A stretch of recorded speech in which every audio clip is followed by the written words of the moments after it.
안녕하세요. 여러분의 이야기꾼입니다. 바쁜 하루의 끝, 잠시 세상의 소란을 내려놓고 이야기의 온기에 기대어 쉬어가는 시간. 오늘 밤 여러분과 함께 나눌 이야기는 바로 이겁니다. 여러분, 인생에서 가장 행복해야 할 결혼식 날. 시어머니가 모든 하객 앞에서 이제부터 매달 우리 가족 생활비로 1,000만 원씩 내놔라라고 한다면 어떡하시겠어요? 연봉 4억에 잘 나가는 신부였던 저는 사회자의 재촉에 마이크를 잡고 웃으며 딱 한마디를 던졌습니다. 그 한마디에 결혼식장은 그야말로 아수라장이 됐고 시댁 식구들은 전부 그 자리에 얼어붙었죠. 부드럽게 흘러나오는 사랑의 멜로디, 향기로운 꽃들로 가득한 행복의 공간. 저는 수천만 원을 호가하는 맞춤 제작 웨딩드레스를 입고 꽃이 피 흩뿌려진 무대 중앙에 서 있었습니다. 부드러운 조명이 저와 제 옆에 김민준 씨를 감싸고 있었죠. 민준 씨는 깔끔한 턱시도를 차려입고 금방이라도 꿀이 떨어질 듯한 눈빛으로 저를 바라보고 있었습니다. 객석에는 수백 명의 하객들이 앉아 있었습니다. 세계 각지에서 날아온 제 비즈니스 파트너들과 회사 동료들, 부하 직원들, 세계 각지에서 날아온 모두들 세련된 옷차림에 품위 있는 모습이었죠.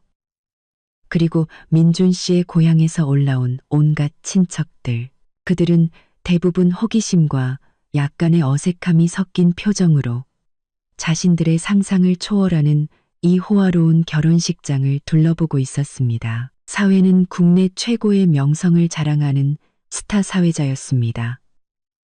그는 감정이 듬뿍 담긴 목소리로 말하고 있었죠. 오늘부터 두 사람은 부부로서의 책임을 함께 짊어지게 될 것입니다. 기쁠 때나 슬플 때나 부유할 때나 가난할 때나. 저는 살짝 고개를 돌려 민준 씨의 옆모습을 바라봤습니다. 가슴 벅찬 만족감과 함께 약간은 비현실적인 현기증이 일었습니다. 연봉 4억, IT 금융업계에서 10년 가까이 피땀 흘려 이뤄낸 성과였습니다. 수많은 밤샘 근무와 칼날 같은 결단력으로 얻어낸 결과였죠. 30살의 업계 거대 기업의 최연소 부사장 자리에 오른 저, 박서연. 저는 대부분의 사람들이 부러워할 만한 부와 지위를 가졌습니다.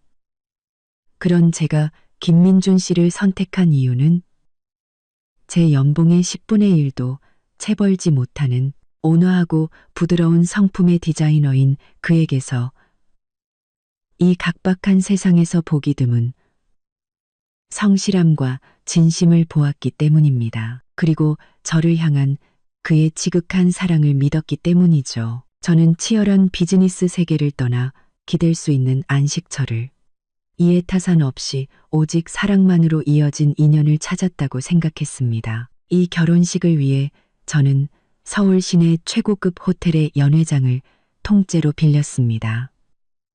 최고급 생활을 비행기로 공수하고 최고의 웨딩 플래닝 팀을 섭외했죠. 모든 디테일 하나하나 완벽을 기했습니다.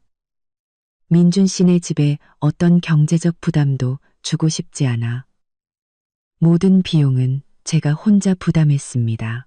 심지어 시댁의 주요 친척들에게는 두둑한 돈 봉투와 선물까지 준비했죠. 제가 원한 것은 오직 모두의 축복 속에서 치러지는 완벽한 결혼식이었습니다. 저는 주빈석을 바라봤습니다. 자랑스러움과 어딘가 모를 불안감이 뒤섞인 복잡한 표정의 제 부모님. 아마 부모님은 제가 너무 손해보는 결혼을 한다고 생각하셨을 겁니다. 그리고 시어머니, 민준 씨의 어머니는 오늘 새 것으로 보이는 짙은 붉은색의 고운 한복을 차려입고 머리를 단정하게 빗어 넘긴 채 얼굴 가득 미소를 짓고 있었습니다. 연신 주변 친척들에게 무언가 자랑하듯 이야기하고 있었죠. 그 미소에는 기쁨 외에도 마치 큰 한 몫을 챙긴 듯한 의기양양함이 엿보였습니다. 저는 고개를 저으며 이 낯선 느낌을 제 예민함 탓으로 돌렸습니다. 오늘은 좋은 날이야. 다른 생각하지 말자. 결혼식은 순조롭게 진행되었습니다. 반지 교환, 혼인 서약, 모든 순서가 예행 연습이라도 한 듯 완벽하게 이어졌죠. 드디어 패백이라는 중요한 순서가 다가왔습니다. 사회자가 분위기를 띄웠습니다. 자, 이제 오늘의 하이라이트입니다. 신부가 시부모님께 큰 절을 올리고 비로소 아버님, 어머님하고 부르게 되는 시간인데요.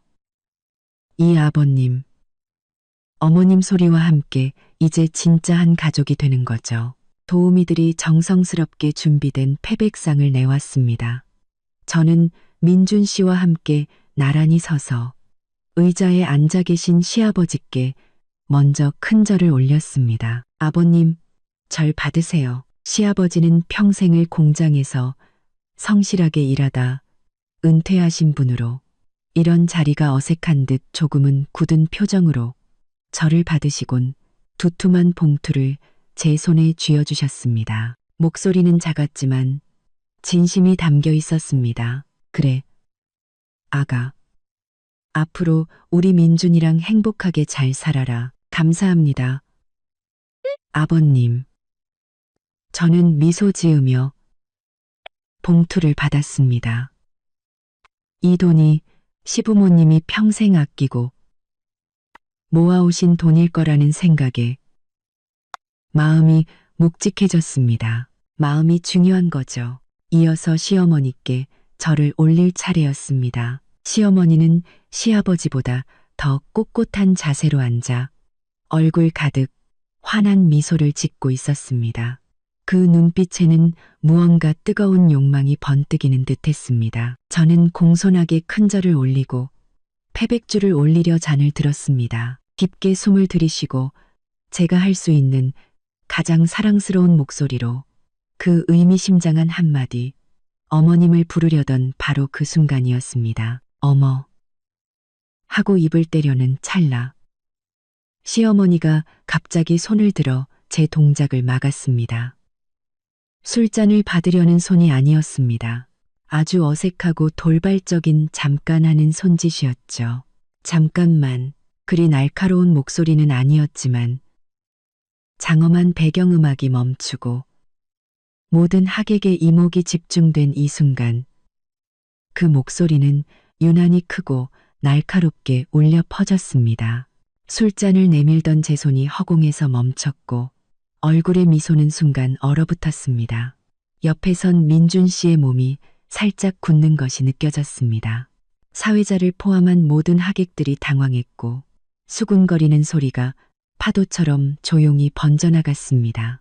곁눈질로 보니 주빈석에 앉아 계신 부모님의 표정이 굳어지며 미간을 찌푸리고 계셨습니다. 역시 경험 많은 사회자는 금세 웃으며 상황을 수습하려 했습니다.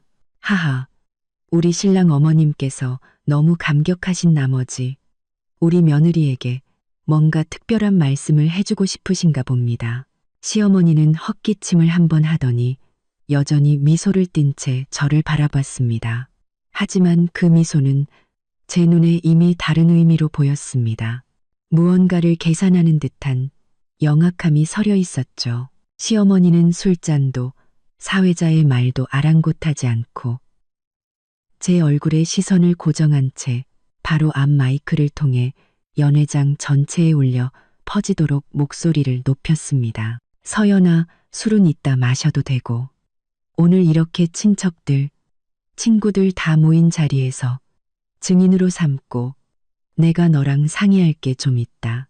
심장이 쿵 하고 내려앉았습니다. 상의? 패백 순서에 이 중요한 순간에 모든 하객 앞에서 상의를 김민준 씨가 참지 못하고 나지막이 말했습니다. 엄마, 무슨 할 얘기가 있으면 예식 끝나고. 시어머니는 매서운 눈초리로 아들을 쏘아보았습니다.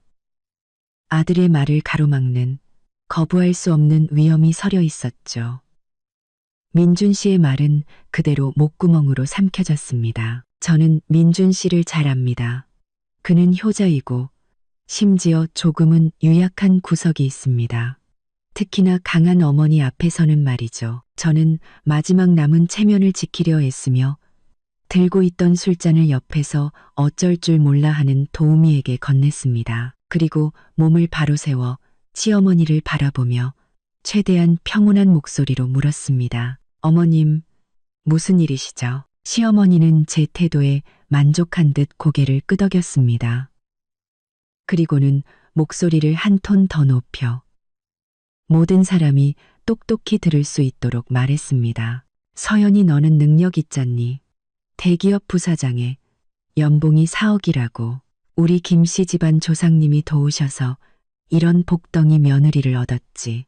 근데 우리 민준이는 월급쟁이라 버는 돈이 뻔하고 내 시동생 민준이 동생은 아직 장가도 못 가고 직장도 변변찮잖니. 내 시아버지는 몸도 안 좋으시고. 봐봐. 이제 우린 한 가족이잖아. 그렇지. 시어머니는 잠시 말을 멈추고 호기심, 놀라움, 혹은 그럴 줄 알았다는 표정으로 구경하는 하객들을 한번 쓱 훑어보았습니다. 그리고는 마침내 본색을 드러냈습니다. 그래서 말인데 네 수입이 이렇게 많으니 이제 한 가족 된 기념으로 앞으로 매달 1,000만 원씩만 나한테 생활비로 주면 어떻겠니? 그걸로 내가 알아서 다 쓸게. 우리 노인네들 용돈도 드리고 내 시동생 좀 도와주기도 하고 우리 대가족 살림을 내가 다 알아서 맡아줄게. 너도 바쁜데 이런 자잘한 일 신경 쓸 필요 없잖아. 너한테 1,000만 원은 뭐 손가락 사이로 그냥 빠져나가는 돈 아니니. 어때? 지금 바로 대답해봐. 그래야 나도 이 술을 마음 편히 마시지. 그래야 내가 어머님 소리도 마음 편히 듣지 않겠니? 매달 1,000만 원. 온 가족을 부양하라고. 그것도 자기가 관리하겠다고. 머릿속이 윙하고 울리며 마치 팽팽했던 줄이 끊어지는 것 같았습니다. 피가 머리끝까지 솟았다가 순식간에 차갑게 식어내렸습니다. 저는 제 귀를 의심했습니다. 시어머니가 좀 계산적이고 자식 자랑하기 좋아하는 분이라는 건 알았지만 설마 결혼식장에서 그것도 패백이라는 이 신성한 순간에 이런 협박에 가까운 방식으로 이렇게 터무니없고 탐욕스럽고 무례한 요구를 할 줄은 꿈에도 몰랐습니다. 이건 마치 거래와 같았습니다. 매달 1,000만 원의 보호세를 내지 않으면 당신을 어머니라 부를 자격도 이 김씨 집안의 며느리가 될 자격도 없다는 뜻이었습니다. 결혼식장은 물을 끼얹은 듯 조용해졌습니다. 모든 사람들이 이 황당한 요구에 할 말을 잃었습니다. 뒤쪽에서 누군가 숨을 들이켜는 소리까지 들리는 듯했습니다. 저희 부모님의 얼굴은 완전히 굳어 있었고 아버지는 주먹을 꽉 쥐고 계셨습니다.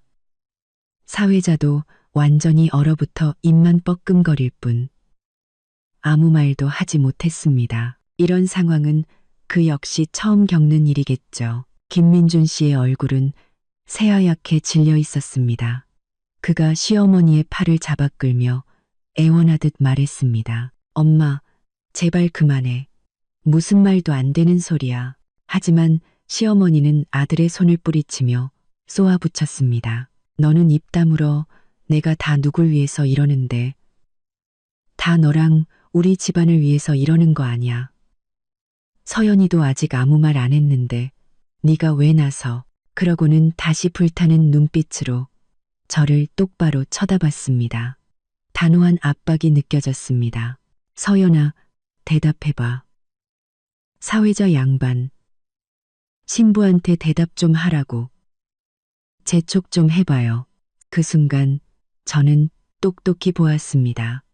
주빈석에 앉아 불안해하던 시아버지가 고개를 푹 숙이는 모습을, 그리고 제 웨딩드레스를 탐탁지 않은 눈으로 훑어보던 백수나 다름없는 시동생의 눈에 스치는 노골적인 탐욕과 기대를, 저에게 과하게 친절하던 시댁의 고모, 이모들도 모두 눈을 반짝이며 이 상황을 지켜보고 있었습니다. 그들은 이미 이 모든 계획을 알고 있었고 어쩌면 함께 꾸몄을지도 모릅니다. 제가 그토록 공들여 준비하고 아름다운 결혼 생활을 꿈꾸며 준비한 이 결혼식이 시댁 식구들 눈에는 그저 살찐 양을 잡는 재물 바치기 의식에 불과했던 겁니다. 그들은 축복하러 온 것이 아니라 떡고물을 나눠 먹으러 온 것이었습니다. 온몸이 얼어붙는 듯한 분노와 함께 모욕감과 배신감으로 심장이 찔리는 듯한 고통이 가슴 깊은 곳에서부터 솟구쳐 올라 저를 집어삼킬 것만 같았습니다. 하지만 저 박서연은 사람 잡아먹는다는 이 비즈니스 세계에서 살아남은 사람입니다. 전문적인 능력뿐만 아니라 위기 상황에서도 흔들리지 않는 침착함과 상대를 단번에 제압하는 결단력으로 이 자리까지 올라왔습니다. 분위기와 체면을 이용해 저를 올가매려 하다니, 패백을 빌미로 저를 길들이려 하다니, 당신들은 사람을 잘못 골랐습니다. 사회자는 시어머니의 재촉과 식장의 기묘한 정적 속에서 마지못해 마른 목소리로 마이크를 제 쪽으로 내밀었습니다. 신부 박서연 씨, 어머님의 제안에 대해 어떻게 생각하시는지. 모든 사람의 시선이 마치 스포트라이트처럼 제게 쏟아졌습니다. 걱정, 동정, 호기심, 그리고 연봉 4억의 여자 부사장이 이 갑작스러운 난관을 어떻게 헤쳐나갈지 구경하는 수많은 눈들. 김민준 씨는 당황과 수치심, 그리고 애원이 뒤섞인 눈으로 저를 바라봤습니다. 무언가 말하려는 듯했지만 어머니의 강압적인 눈빛에 결국 입술만 달싹일 뿐 한마디도 내뱉지 못했습니다. 그 순간 그에 대해 쌓아왔던 모든 애정에 선명한 균열이 가는 것을 느꼈습니다. 저는 깊게 숨을 들이쉬어 가슴 속에서 들끓는 분노를 억지로 억눌렀습니다. 딱딱하게 굳어있던 제 얼굴의 미소는 오히려 다시 부드럽게 퍼져나갔습니다. 이전보다 더 환하고 더 아름다운 미소로 말이죠. 저는 손을 뻗어 어쩔 줄 몰라 하는 사회자의 손에서 그 무거운 마이크를 자연스럽게 넘겨받았습니다. 차가운 금속의 감촉이 손끝에 닿자 익숙한 통제력이 온몸으로 돌아오는 기분이었습니다. 저는 객석의 다양한 표정들을 천천히 훑어본 후 마지막으로 계산과 확신으로 가득 찬 시어머니의 얼굴에 시선을 고정했습니다. 미소는 더욱 달콤해졌습니다. 제 목소리는 마이크를 통해 결혼식장 전체에 선명하고 평온하게, 심지어 약간의 웃음기까지 섞여 올려 퍼졌습니다.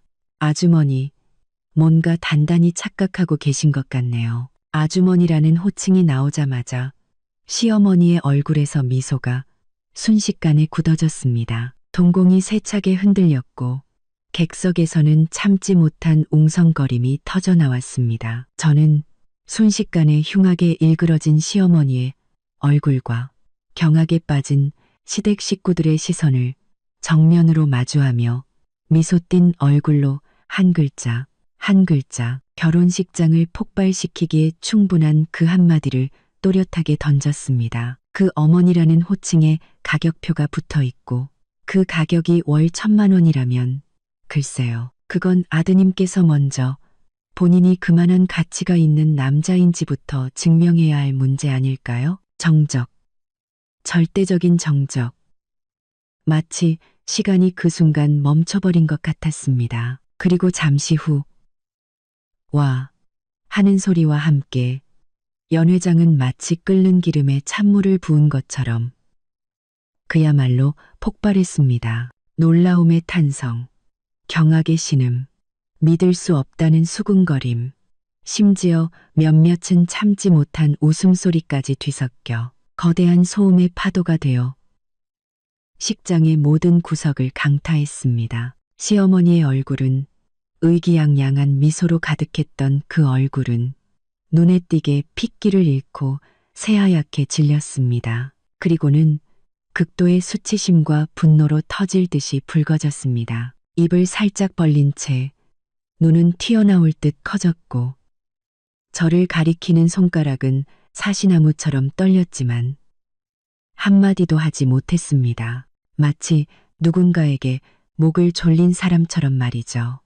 제 성실한 시아버지는 고개를 번쩍 들었고 얼굴에는 충격과 공포가 뒤섞여 있었습니다. 제 도움을 기다리던 시동생은 아예 자리에서 벌떡 일어나 분노와 당혹감에 찬 얼굴로 저를 노려봤습니다. 당장이라도 무대로 뛰어 올라올 것 같았지만 이 갑작스러운 반전과 폭발적인 분위기에 압도당한 듯 멈칫거렸습니다. 주빈석에 앉아있던 시댁 친척들은 하나같이 마법에 걸린 것처럼 굳어버렸습니다. 처음의 기대와 의기양양함은 순식간에 당황과 창피함, 그리고 어쩔 줄 모르는 표정으로 바뀌었습니다. 그야말로 전원 충격에 빠진 거죠. 반면 저희 부모님 쪽은 짧은 충격이 지나간 후 저는 아버지가 꽉 쥐었던 주먹을 푸는 것을 똑똑히 보았습니다. 심지어 입가에는 희미한 미소까지 번졌습니다. 어머니는 걱정스러운 눈으로 저를 보셨지만 그 눈빛 깊은 곳에는 속이 후련하다는 듯한 안도감이 서려 있었습니다. 사회자는 완전히 넋이 나간 채 입을 떡 벌리고 있었습니다. 아마 그의 사회자 경력에 이런 핵폭탄급 상황을 대비한 매뉴얼은 없었을 겁니다. 가장 큰 충격을 받은 사람은 바로 제 옆에 서 있던 김민준 씨였습니다.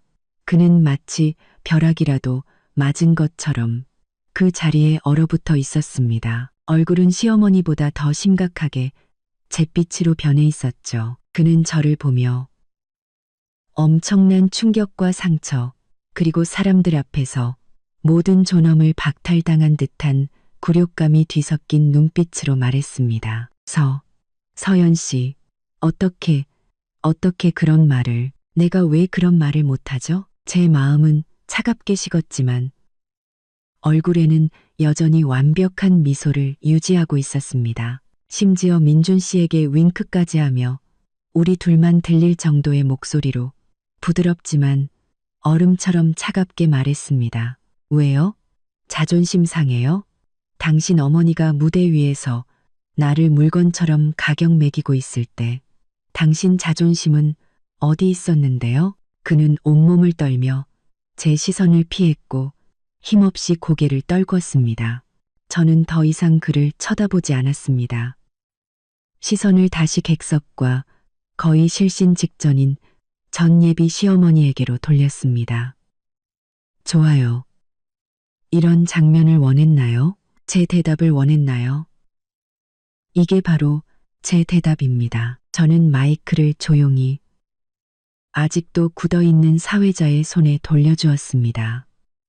마치 방금 간단한 게임이라도 끝낸 사람처럼 말이죠. 그리고는 손을 들어 흥분으로 조금 헝클어진 면사포를 우아하게 정리했습니다. 이어서 모든 하객들을 향해 여전히 품위 있는 미소를 지으며 아직 꺼지지 않은 마이크를 통해 또렷하게 말했습니다. 하객 여러분, 죄송합니다. 오늘 결혼식은 잠시 중단해야 할 것 같습니다.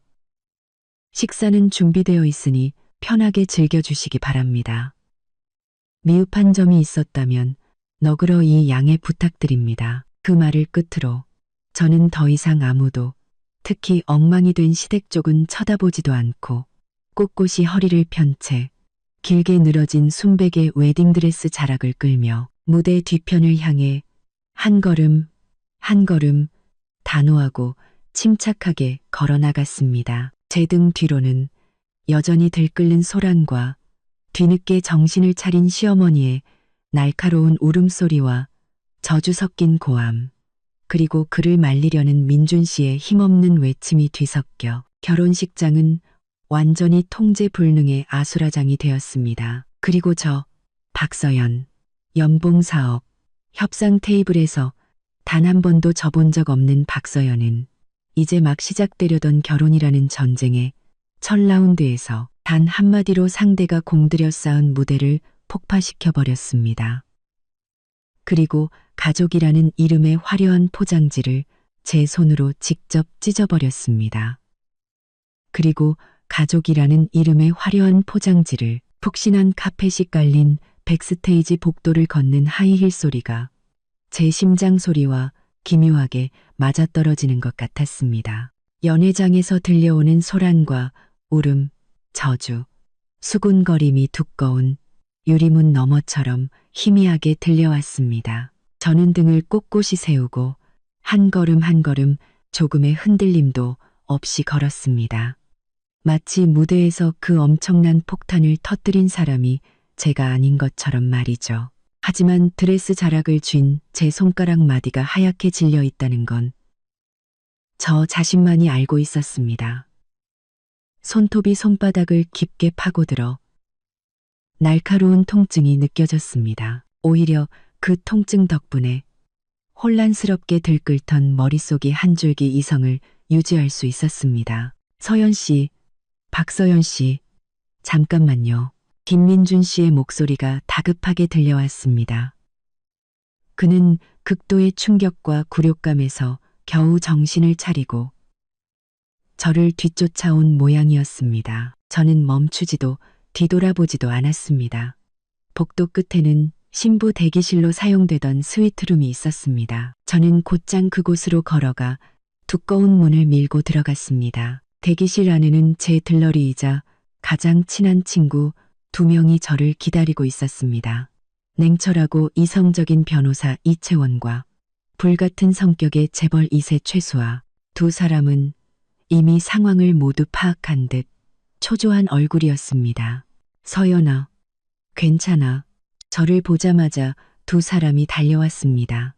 수아가 제 팔을 붙잡으며 분노에 찬 얼굴로 말했습니다. 와, 진짜 미친 거 아니야? 그 아줌마 제정신이야? 결혼식장에서 대놓고 돈을 뜯어내? 그리고 김민주는 뭐 하는 놈이야? 지 엄마가 너한테 그따위로 구는데 가만히 보고만 있어? 채원이는 비교적 침착했지만 눈에는 분노와 걱정이 가득했습니다. 그녀는 제게 따뜻한 물 한 잔을 건넸습니다. 일단 물 좀 마시고 진정해. 지금 바깥은 난리도 아니야. 김민준 씨는 무대에서 엄마랑 옥신각신하고 있고 시어머니는 바닥에 주저앉아서 울고불고 난리고 시아버지랑 시동생은 얼굴이 시퍼렇게 질려 있어. 우리 쪽 하객들이 겨우 말리고는 있는데 역부족인 것 같아. 저는 물잔을 받아들었습니다. 손이 미세하게 떨렸지만 억지로 제어했습니다.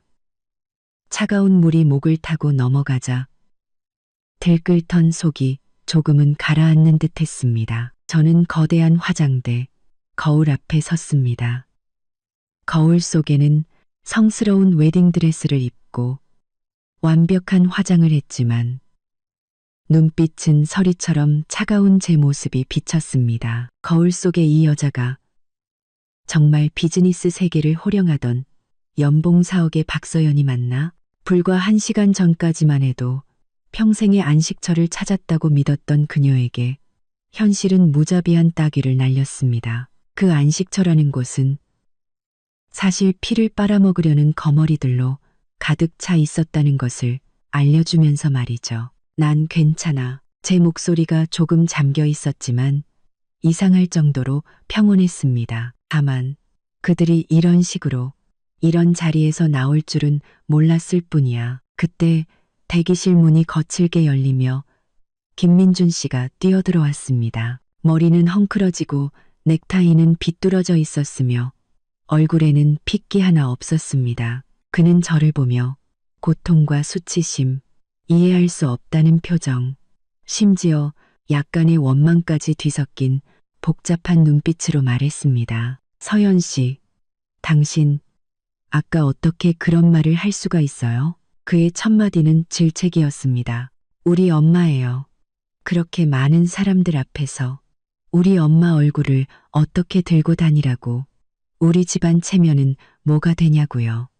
저는 말이 없었지만 옆에 있던 수아가 먼저 코웃음을 쳤습니다. 김민준 씨, 지금 자기가 무슨 말 하는지는 알고 있어요? 당신 어머니가 모든 사람 앞에서 서연이를 현금 인출기 취급하면서 매달 1,000만 원씩 내놓으라고 할 때는 서연이 체면은 생각 안 했어요? 사돈 어른들 체면은 생각 안 했냐고요. 이제 와서 체면을 찾아요? 체면은 스스로 지키는 거지 남이 세워주는 게 아니에요. 수아에 쏘아붙이는 말에 김민준 씨의 얼굴이 불그락부르락해졌습니다. 그는 수아의 날카로운 시선을 피하며 여전히 저를 향해 애원하듯 말했습니다. 서연 씨, 우리 엄마가 잘못한 거 알아요. 너무 충동적이었고 생각 없이 말했어요. 하지만 다 우리를 위해서 그런 거예요. 내가 당신 앞에서 기죽을까봐 어떻게든 균형을 맞춰주려고 하신 거라고요. 악의는 없었어요. 제발. 지금 나가서 엄마한테 사과 좀 해줘요. 그냥 장난이었다고 그렇게 말하면 이 일 그냥 넘어갈 수 있잖아요. 응?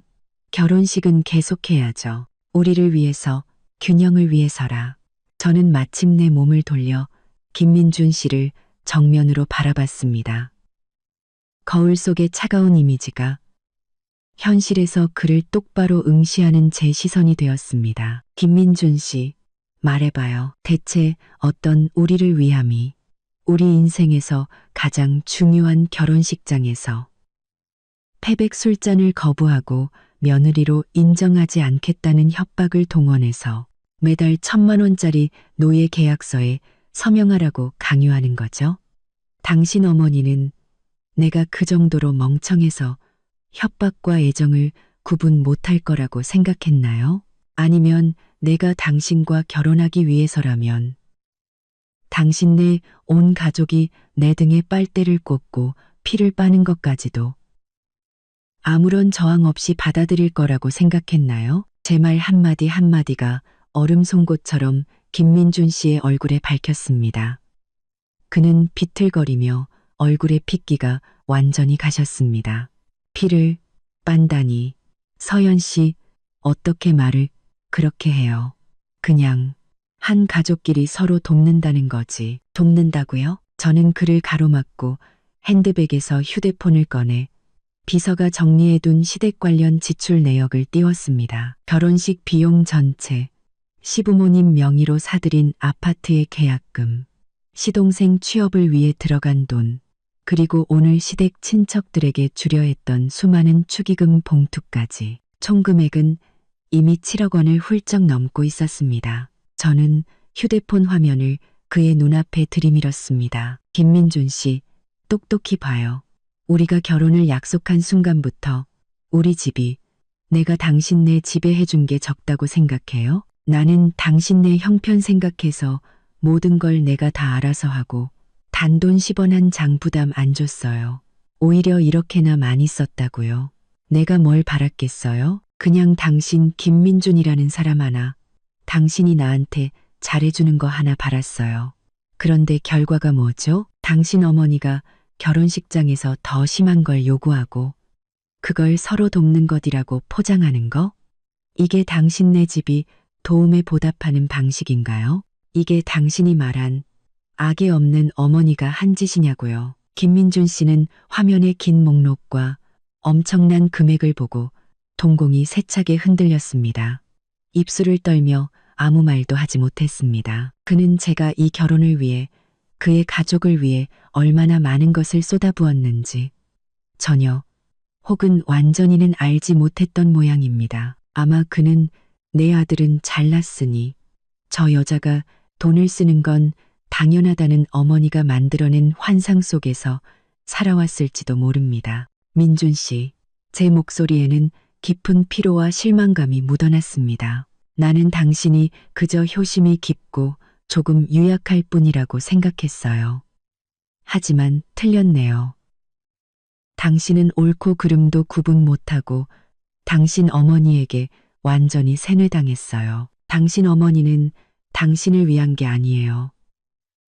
당신의 결혼을 이용해서 당신의 그 한심한 동생과 당신네 온 가족의 탐욕을 채우기 위한 황금기를 깔고 있는 거라고요. 그런데 당신은 내 남편이라는 사람은 내가 사람들 앞에서 모욕당할 때 입 다물라는 말 외에 뭘 했죠? 그리고 지금 나한테 와서 상처받은 아내를 위로하기는커녕 왜 당신 어머니의 요구에 순순히 응하지 않았냐고, 왜 당신네 집안의 그 보잘것없는 체면을 지켜주지 않았냐고 나를 비난하고 있잖아요. 제 말은 우리 사이에 남아있던 마지막 온정의 베일마저 찢어버렸습니다.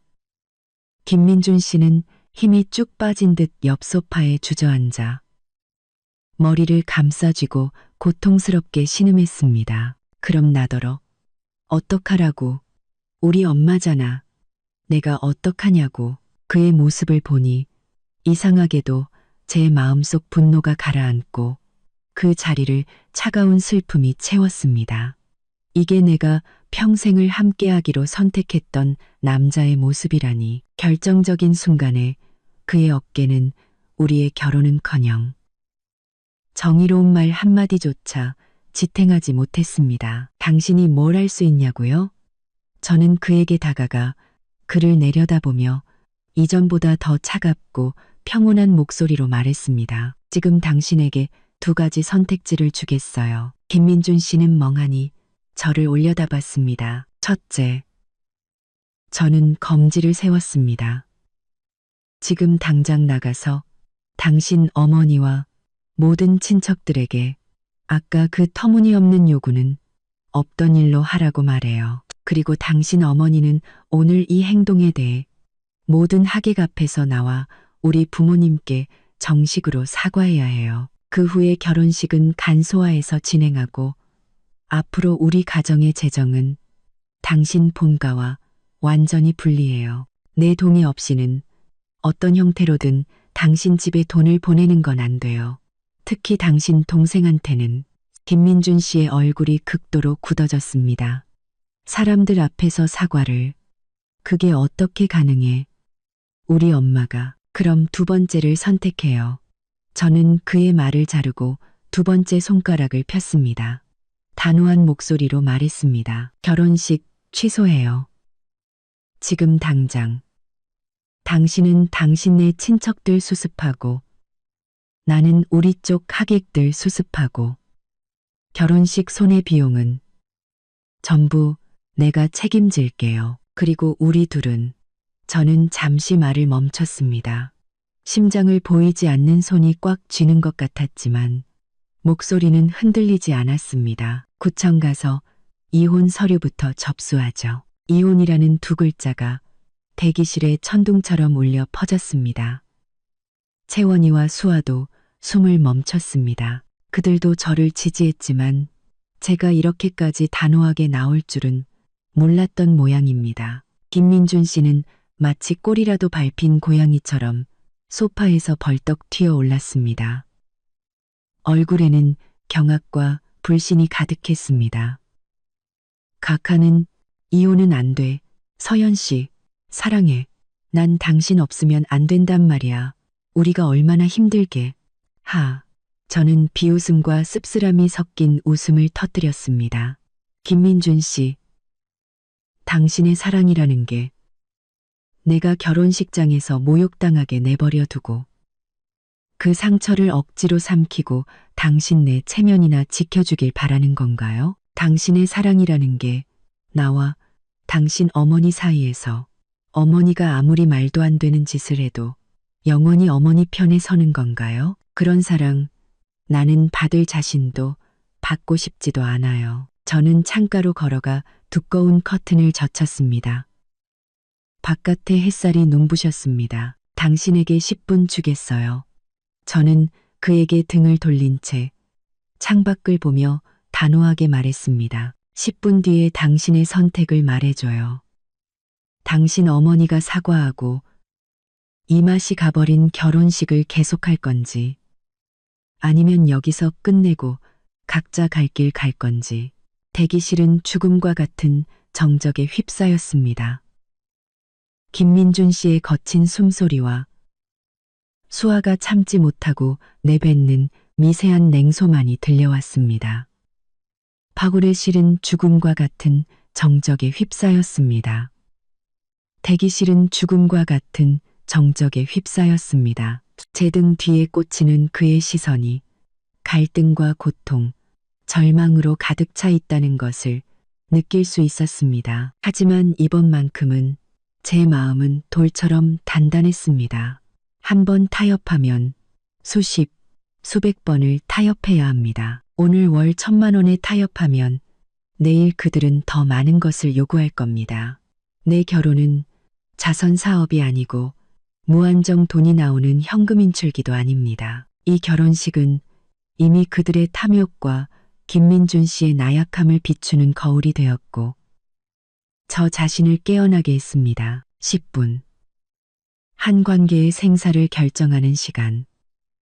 어쩌면 무대 위에서의 그 반격보다 지금 이 순간이 저에게는 더 큰 용기가 필요한 순간일지도 모릅니다. 그리고 한 사람과 한 관계의 본질을 가장 명확하게 볼 수 있는 순간이기도 했습니다. 시간은 1분 1초 더디게 흘러갔습니다.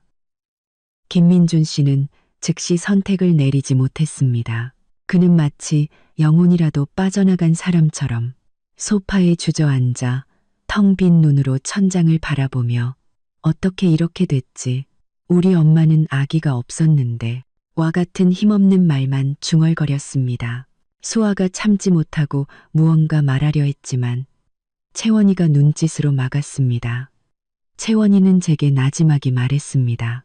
스스로 생각할 시간을 줘. 너무 몰아붙이면 오히려 역효과야. 저는 고개를 끄덕였습니다. 쉬운 결정이 아니라는 건 압니다. 한쪽은 자신을 낳아준 어머니와 가족의 체면, 다른 한쪽은 사랑한다고 말해왔던 여자와 이제 막 시작되려던 결혼 생활. 그의 마음속 저울은 지금 극심한 고통 속에서 흔들리고 있을 겁니다. 하지만 저는 더 이상 그에게 애매한 태도를 용납할 수 없었습니다. 원칙의 문제는 타협의 대상이 아니니까요. 그때 제 휴대폰이 울렸습니다. 아버지였습니다. 저는 구석으로 가 전화를 받았습니다. 서연아, 괜찮니? 아버지의 목소리는 차분했지만 억눌린 분노가 느껴졌습니다. 네, 아빠. 저 괜찮아요. 대기실에 있어요. 지금 바깥이 아주 난리다. 김서방네 친척 몇몇이 계속 소란을 피우려고 해서 네 이모부 친구분들이 맡고 있다. 내 엄마는 충격이 큰지 휴게실에서 쉬고 있고 그래서 앞으로 어떻게 할 생각이니? 아버지는 언제나처럼 제 결정을 존중해 주셨지만 결정적인 순간에는 가장 든든한 버팀목이 되어 주셨습니다. 아빠, 제가 김민준 씨한테 10분 시간을 줬어요. 시어머니가 사람들 앞에서 사과하고 앞으로 저희랑 경제적으로 완전히 분리하든지 아니면 결혼식 취소하고 바로 이혼하든지 선택하라고요. 전화기 너머로 잠시 침묵이 흘렀습니다.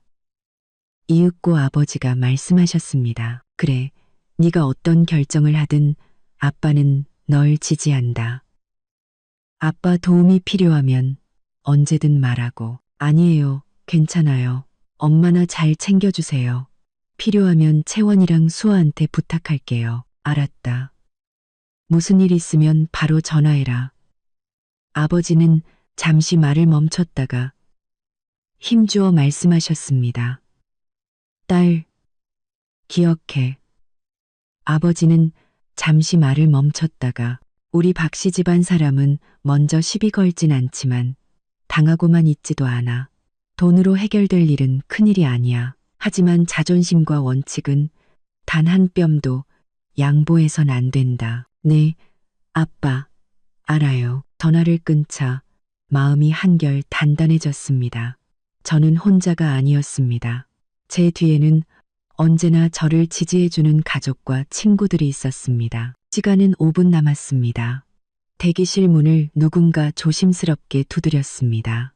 채원이가 문을 열자 호텔 지배인이 난처한 표정으로 서 있었습니다.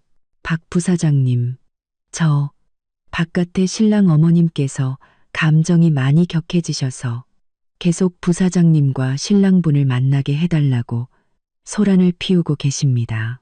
저희가 말려도 듣지를 않으셔서 저는 여전히 넋이 나간 채 앉아있는 김민준 씨를 한번 쳐다보고 지배인에게 말했습니다. 당강 그분께는 할 말 있으면 아드님 통해서 하라고 전해주세요. 저는 만날 필요 없다고요. 지배인은 난처해했지만 이내 고개를 숙이고 물러났습니다. 이 작은 소동이 김민준 씨를 자극한 모양입니다.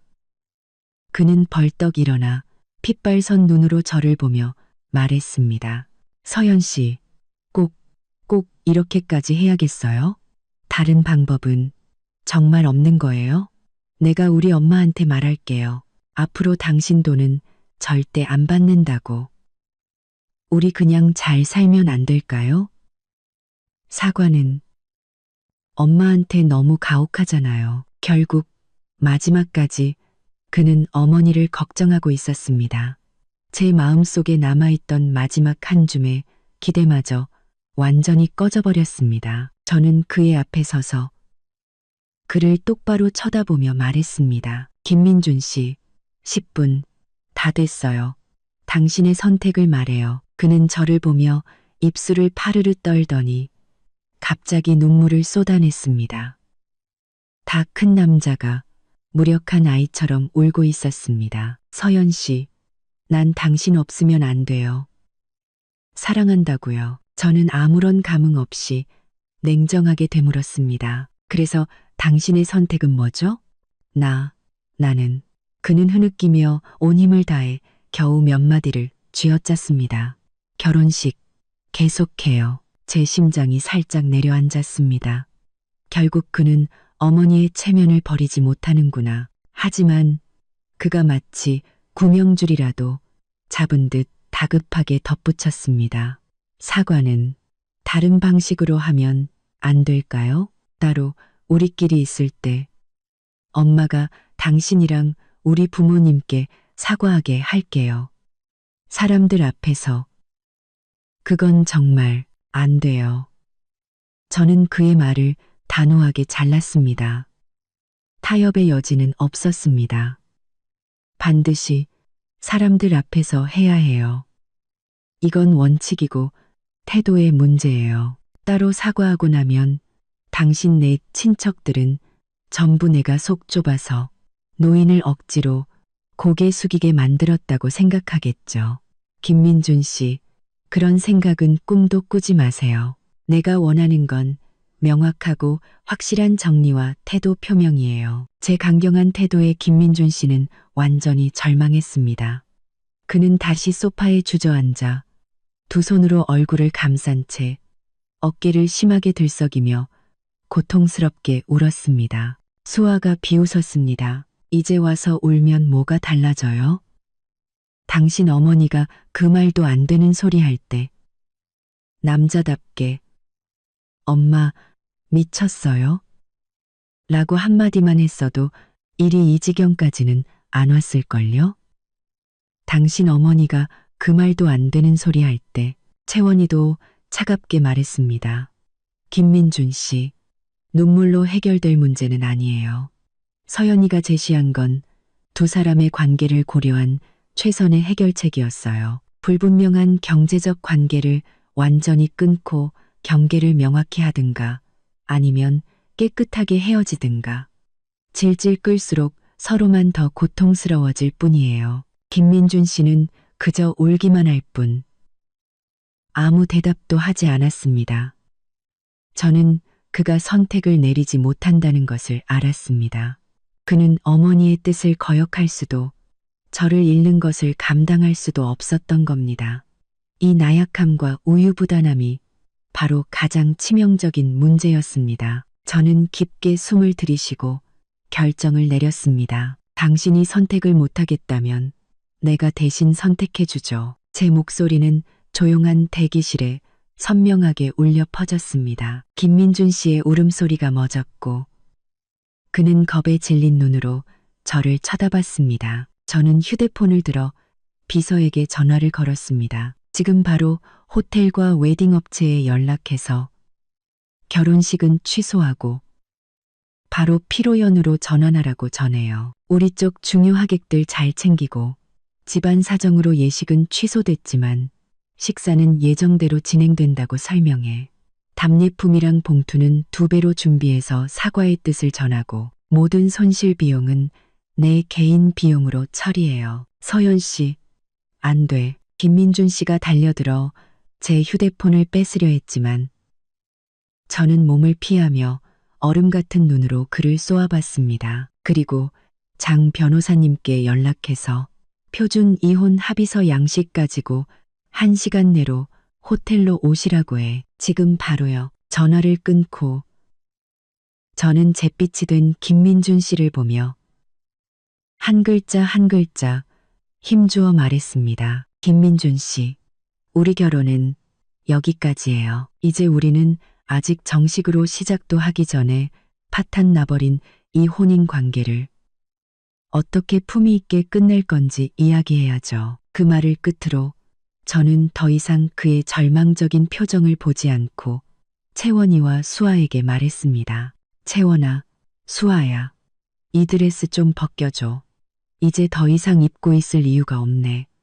수아는 즉시 대답하며 능숙하게 제 등 뒤에 단추를 풀기 시작했고 채원이는 제 소지품들을 차분하게 챙기기 시작했습니다. 거울 속 성스러운 웨딩드레스를 입은 신부의 모습은 서서히 사라지고 그 자리에는 익숙한 날카롭고 냉철한 눈빛의 여자 부사장 박서연이 다시 나타나고 있었습니다. 두꺼운 웨딩드레스가 껍질처럼 벗겨져 친구들의 손에 의해 조심스럽게 더스트백에 담겼습니다. 미리 준비해둔 간결하고 세련된 샤넬 트위드 정장으로 갈아입고 흐트러진 화장을 고친 뒤 올린 머리를 풀어 단정한 로우 포니테일로 묶었습니다. 거울 속의 인물은 눈빛이 날카롭고 기품이 넘쳤습니다. 결혼식장에서 잠시 부드러움과 기대를 내비쳤던 신부 박서연은 온데간데없고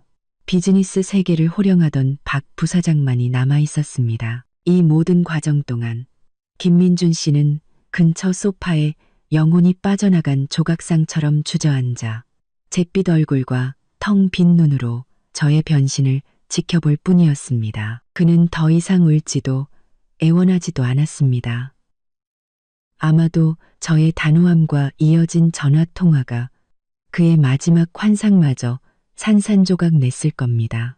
서연아, 변호사님 40분쯤 뒤에 도착하신대. 채원이가 휴대폰을 보며 제게 나지막이 말했습니다. 호텔이랑 웨딩 업체 쪽은 얘기 다 됐어. 많이 당황했지만 최대한 협조해서 피로연으로 전환하겠다고 했고 너희 부모님이랑 중요한 비즈니스 파트너들은 우리랑 수아가 먼저 가서 상황 설명하고 안정시켜 놓을게. 고마워, 채원아, 수아야. 저는 깊게 숨을 들이쉬었습니다. 몸에 딱 맞는 정장이 주는 긴장감과 힘이 느껴졌습니다. 지금 바깥 상황은 어때? 수아가 입술을 삐죽이며 속 시원하다는 표정으로 말했습니다. 어떻긴 난리가 났지.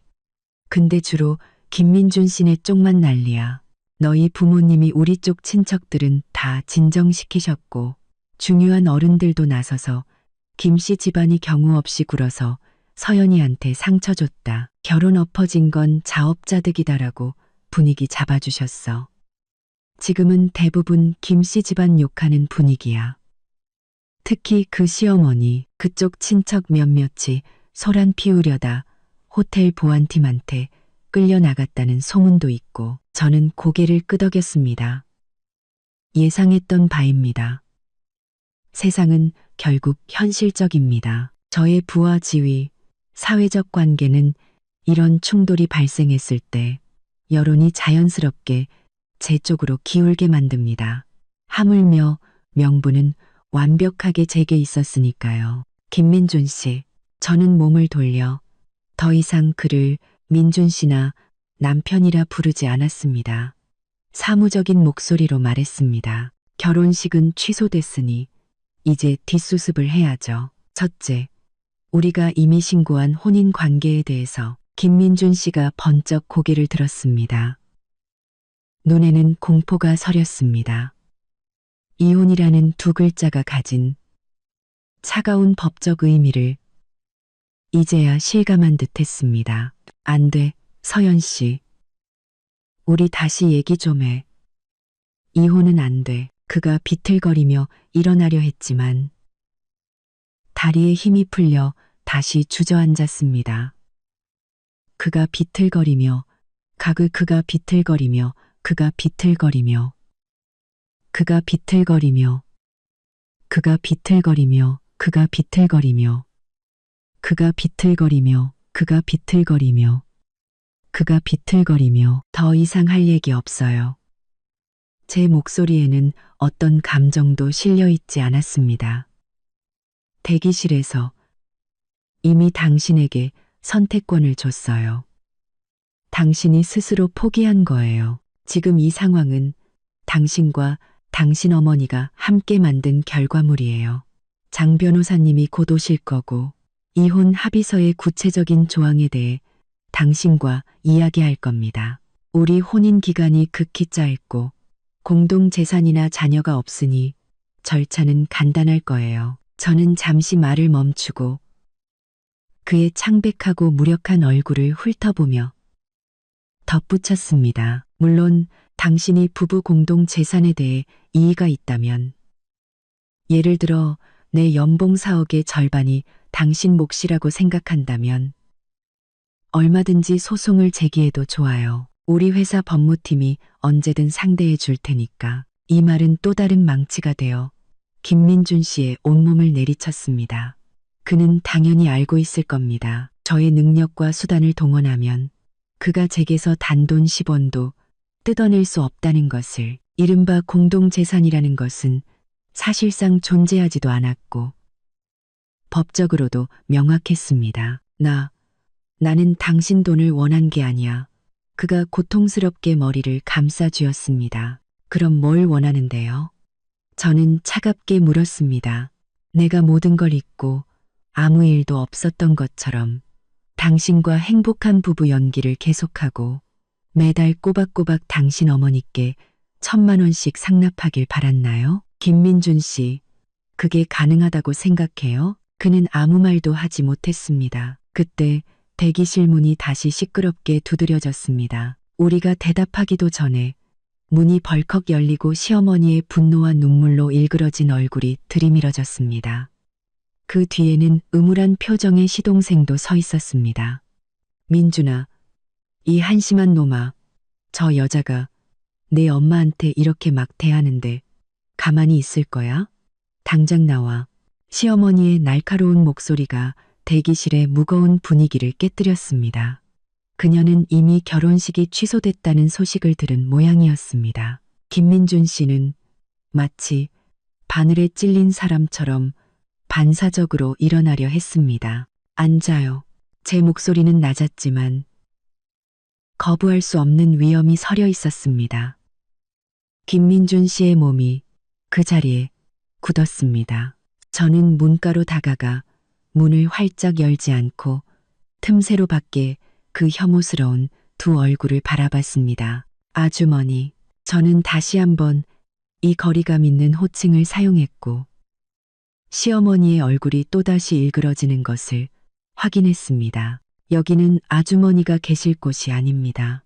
할 말 있으면 호텔 직원에게 하시거나 제 변호사가 오면 그와 이야기하세요. 변호사, 무슨 변호사? 시어머니가 소리쳤습니다. 박서연, 너 지금 무슨 속셈이야? 내가 똑똑히 말하는데 돈 좀 있다고 잘난 척하지 마. 오늘 우리 김씨 집안 망신시킨 거 이대로 안 끝나. 너 반드시 우리 집에 책임져야 해. 책임이요? 저는 차갑게 웃었습니다. 무슨 책임을 원하시는데요?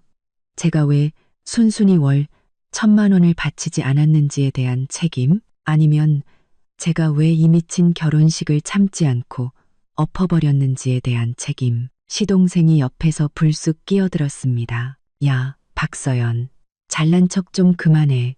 돈 좀 있다고 우리 집 무시하는 거야. 우리 형이 너 같은 거랑 결혼한 게 인생 최대의 실수다. 너 오늘 당장 우리 엄마한테 사과해. 안 그러면 뭐요?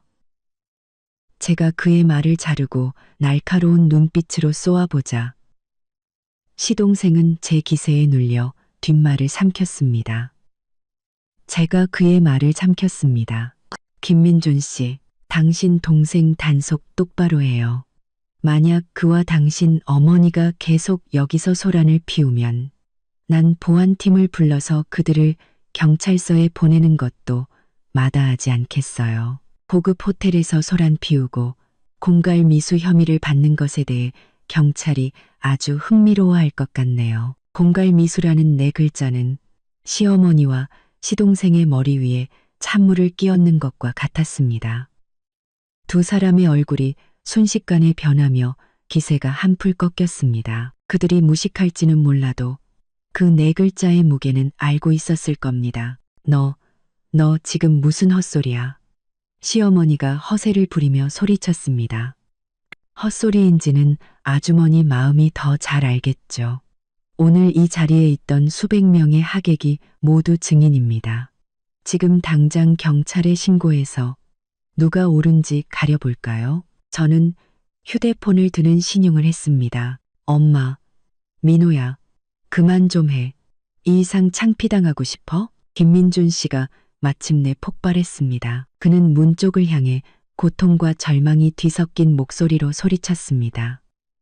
시어머니와 시동생은 아들의 고함에 잠시 얼어붙었습니다. 저는 더 이상 그들을 상대하지 않고 채원이에게 말했습니다. 채원아, 호텔 보안팀 좀 불러줘. 이 관계자 외 출입 금지 구역에서 이 두 분 좀 내보내 달라고. 협조 안 하면 바로 경찰에 신고하고. 알았어, 서연아. 채원이는 즉시 휴대폰을 들어 보안팀에 연락했습니다. 시어머니와 시동생은 상황이 불리해지자 입으로는 계속 욕설을 내뱉으면서도 결국 보안팀과 경찰을 직접 상대할 용기는 없었던 모양입니다. 마침내 달려온 보안 요원들의 손에 이끌려 마지못해 끌려나갔습니다. 문이 다시 닫히고 세상이 조용해졌습니다. 김민준 씨는 모든 기력을 소진한 듯 소파에 주저앉아 끝났어. 다 끝났어. 하고 중얼거렸습니다. 네, 끝났습니다. 그의 어머니가 그 터무니없는 요구를 입에 올린 순간, 그리고 그가 침묵과 회피를 선택한 그 순간, 우리 사이는 이미 끝난 것이었습니다. 40분 후 제 개인 법률 고문인 장 변호사님이 비서와 함께 도착했습니다. 장 변호사님은 40대 중반의 노련한 베테랑으로 우리 회사의 까다로운 법적 분쟁들을 여러 차례 해결해 준 분이었습니다. 장 변호사님은 박 부사장님, 장 변호사님은 저와 인사를 나눈 뒤 넋이 나간 김민준 씨를 한번 훑어보고는 대강의 상황을 짐작한 듯 했습니다. 장 변호사님, 긴 말할 것 없습니다. 저는 바로 본론으로 들어갔습니다. 김민준 씨와 저 혼인 관계에 중대한 문제가 생겨 결혼식을 취소했고 합의 이혼을 결정했습니다. 저는 혼인 신고 날짜, 각자의 혼전 재산 상황, 특히 저의 높은 수입과 그의 낮은 수입, 그리고 결혼식 비용 전액을 제가 부담했다는 사실을 간결하게 설명했습니다. 장 변호사님은 빠르게 내용을 메모한 뒤 김민준 씨를 향해 말했습니다.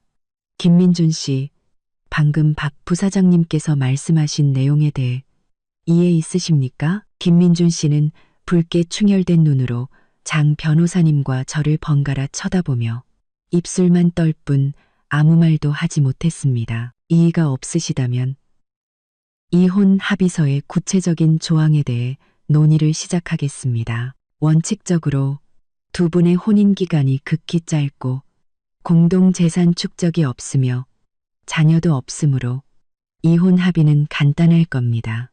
혼인 관계를 해소하고 이후 각자의 삶에 관여하지 않는다는 것을 명확히 하는 것이 주된 내용입니다. 장 변호사님의 목소리는 전문적이고 냉정했습니다. 저는 이혼하고 싶지 않습니다. 김민준 씨가 울먹이며 말했습니다. 장 변호사님은 안경을 고쳤으며 말했습니다. 김민준 씨, 감정적인 부분은 제 전문 분야가 아닙니다. 제 역할은 두 분이 이혼에 동의하신다는 전제하에 합법적이고 공정한 합의서를 작성하도록 돕는 것입니다. 만약 당신이 일방적으로 합의 이혼을 거부하신다면 박 부사장님께서는 소송을 통해 혼인 관계를 해소할 수밖에 없습니다. 그렇게 되면 시간은 더 오래 걸리고 절차도 더 복잡해질 겁니다. 소송이라는 말에 김민준 씨의 얼굴에 공포가 스쳤습니다. 물론 제가 입을 열었습니다. 목소리는 평온했지만 흔들림이 없었습니다. 당신이 계속 이혼을 거부해도 상관없어요.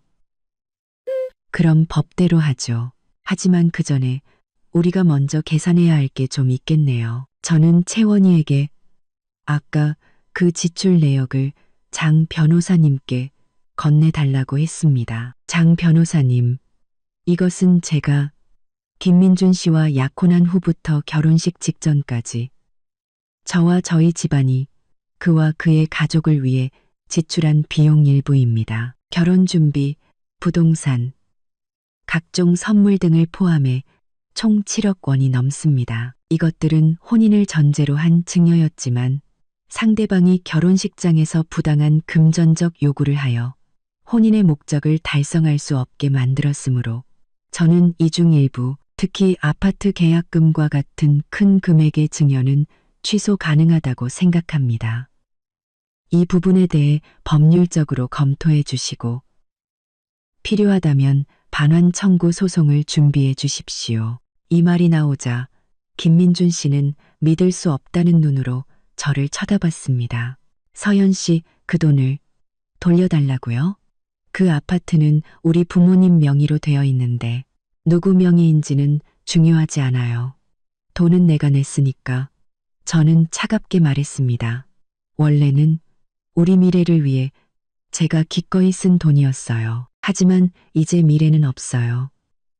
그런데도 제가 힘들게 번 돈으로 결혼식장에서 저를 모욕하고 협박하려 했던 가족을 계속 부양해야 할 의무가 있나요? 김민준 씨, 내가 그런 성인군자로 보여요? 장 변호사님은 목록을 빠르게 훑어보더니 고개를 끄덕였습니다. 박 부사장님, 말씀 이해했습니다. 법적으로 혼인을 전제로 한 혼전 고액 증여는 혼인이 파탄에 이르렀을 경우, 특히 상대방에게 명백한 귀책 사유가 있을 때 반환을 주장할 여지가 충분합니다. 결혼식장에서의 사건은 상대방의 중대한 과실로 혼인이 파탄에 이르렀다는 강력한 증거가 될 수 있습니다. 이 부분은 즉시 착수하겠습니다. 김민준 씨의 얼굴은 완전히 잿빛으로 변했습니다. 그는 기껏해야 결혼 생활을 잃는 것뿐이라고 생각했을 겁니다. 설마 부모님 손에 들어간 아파트까지 위태로워질 줄은 몰랐겠죠. 그는 저의 성격과 능력을 잘 압니다.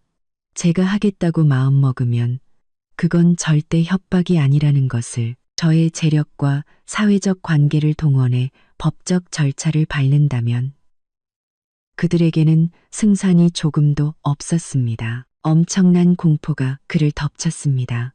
저를 잃는 것은 사랑과 풍요로운 삶을 잃는 것일지 모르지만 아파트까지 잃고 공갈 미수 혐의까지 더해진다면 그의 가족은 정말로 끝장날 수도 있었습니다. 안 돼. 제발.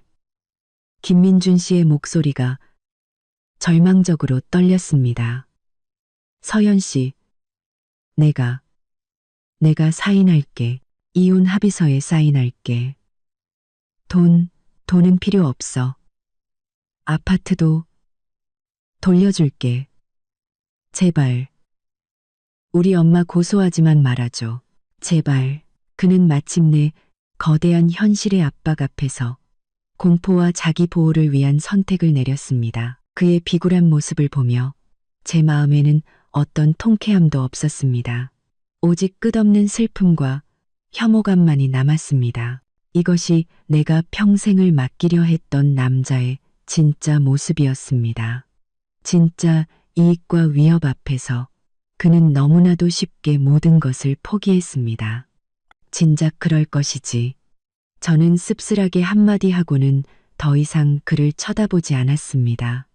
장 변호사님께 고개를 끄덕였습니다. 그럼 그 상황에 맞춰 이혼 합의서를 준비해 주십시오. 쌍방이 자발적으로 혼인 관계를 해소하고 공동 재산 분할은 없으며 제가 이전에 그와 그의 가족에게 증여한 모든 것에 대한 추심 권리는 제가 보유하는 것으로 대신 상대방이 모든 권리 주장을 포기하고 그의 가족이 다시는 저를 괴롭히지 않는다는 조건으로 당장은 그 권리를 행사하지 않겠습니다. 합의 효력 발생 후 각자 자유롭게 살고 서로 간섭하지 않는 것으로요. 알겠습니다.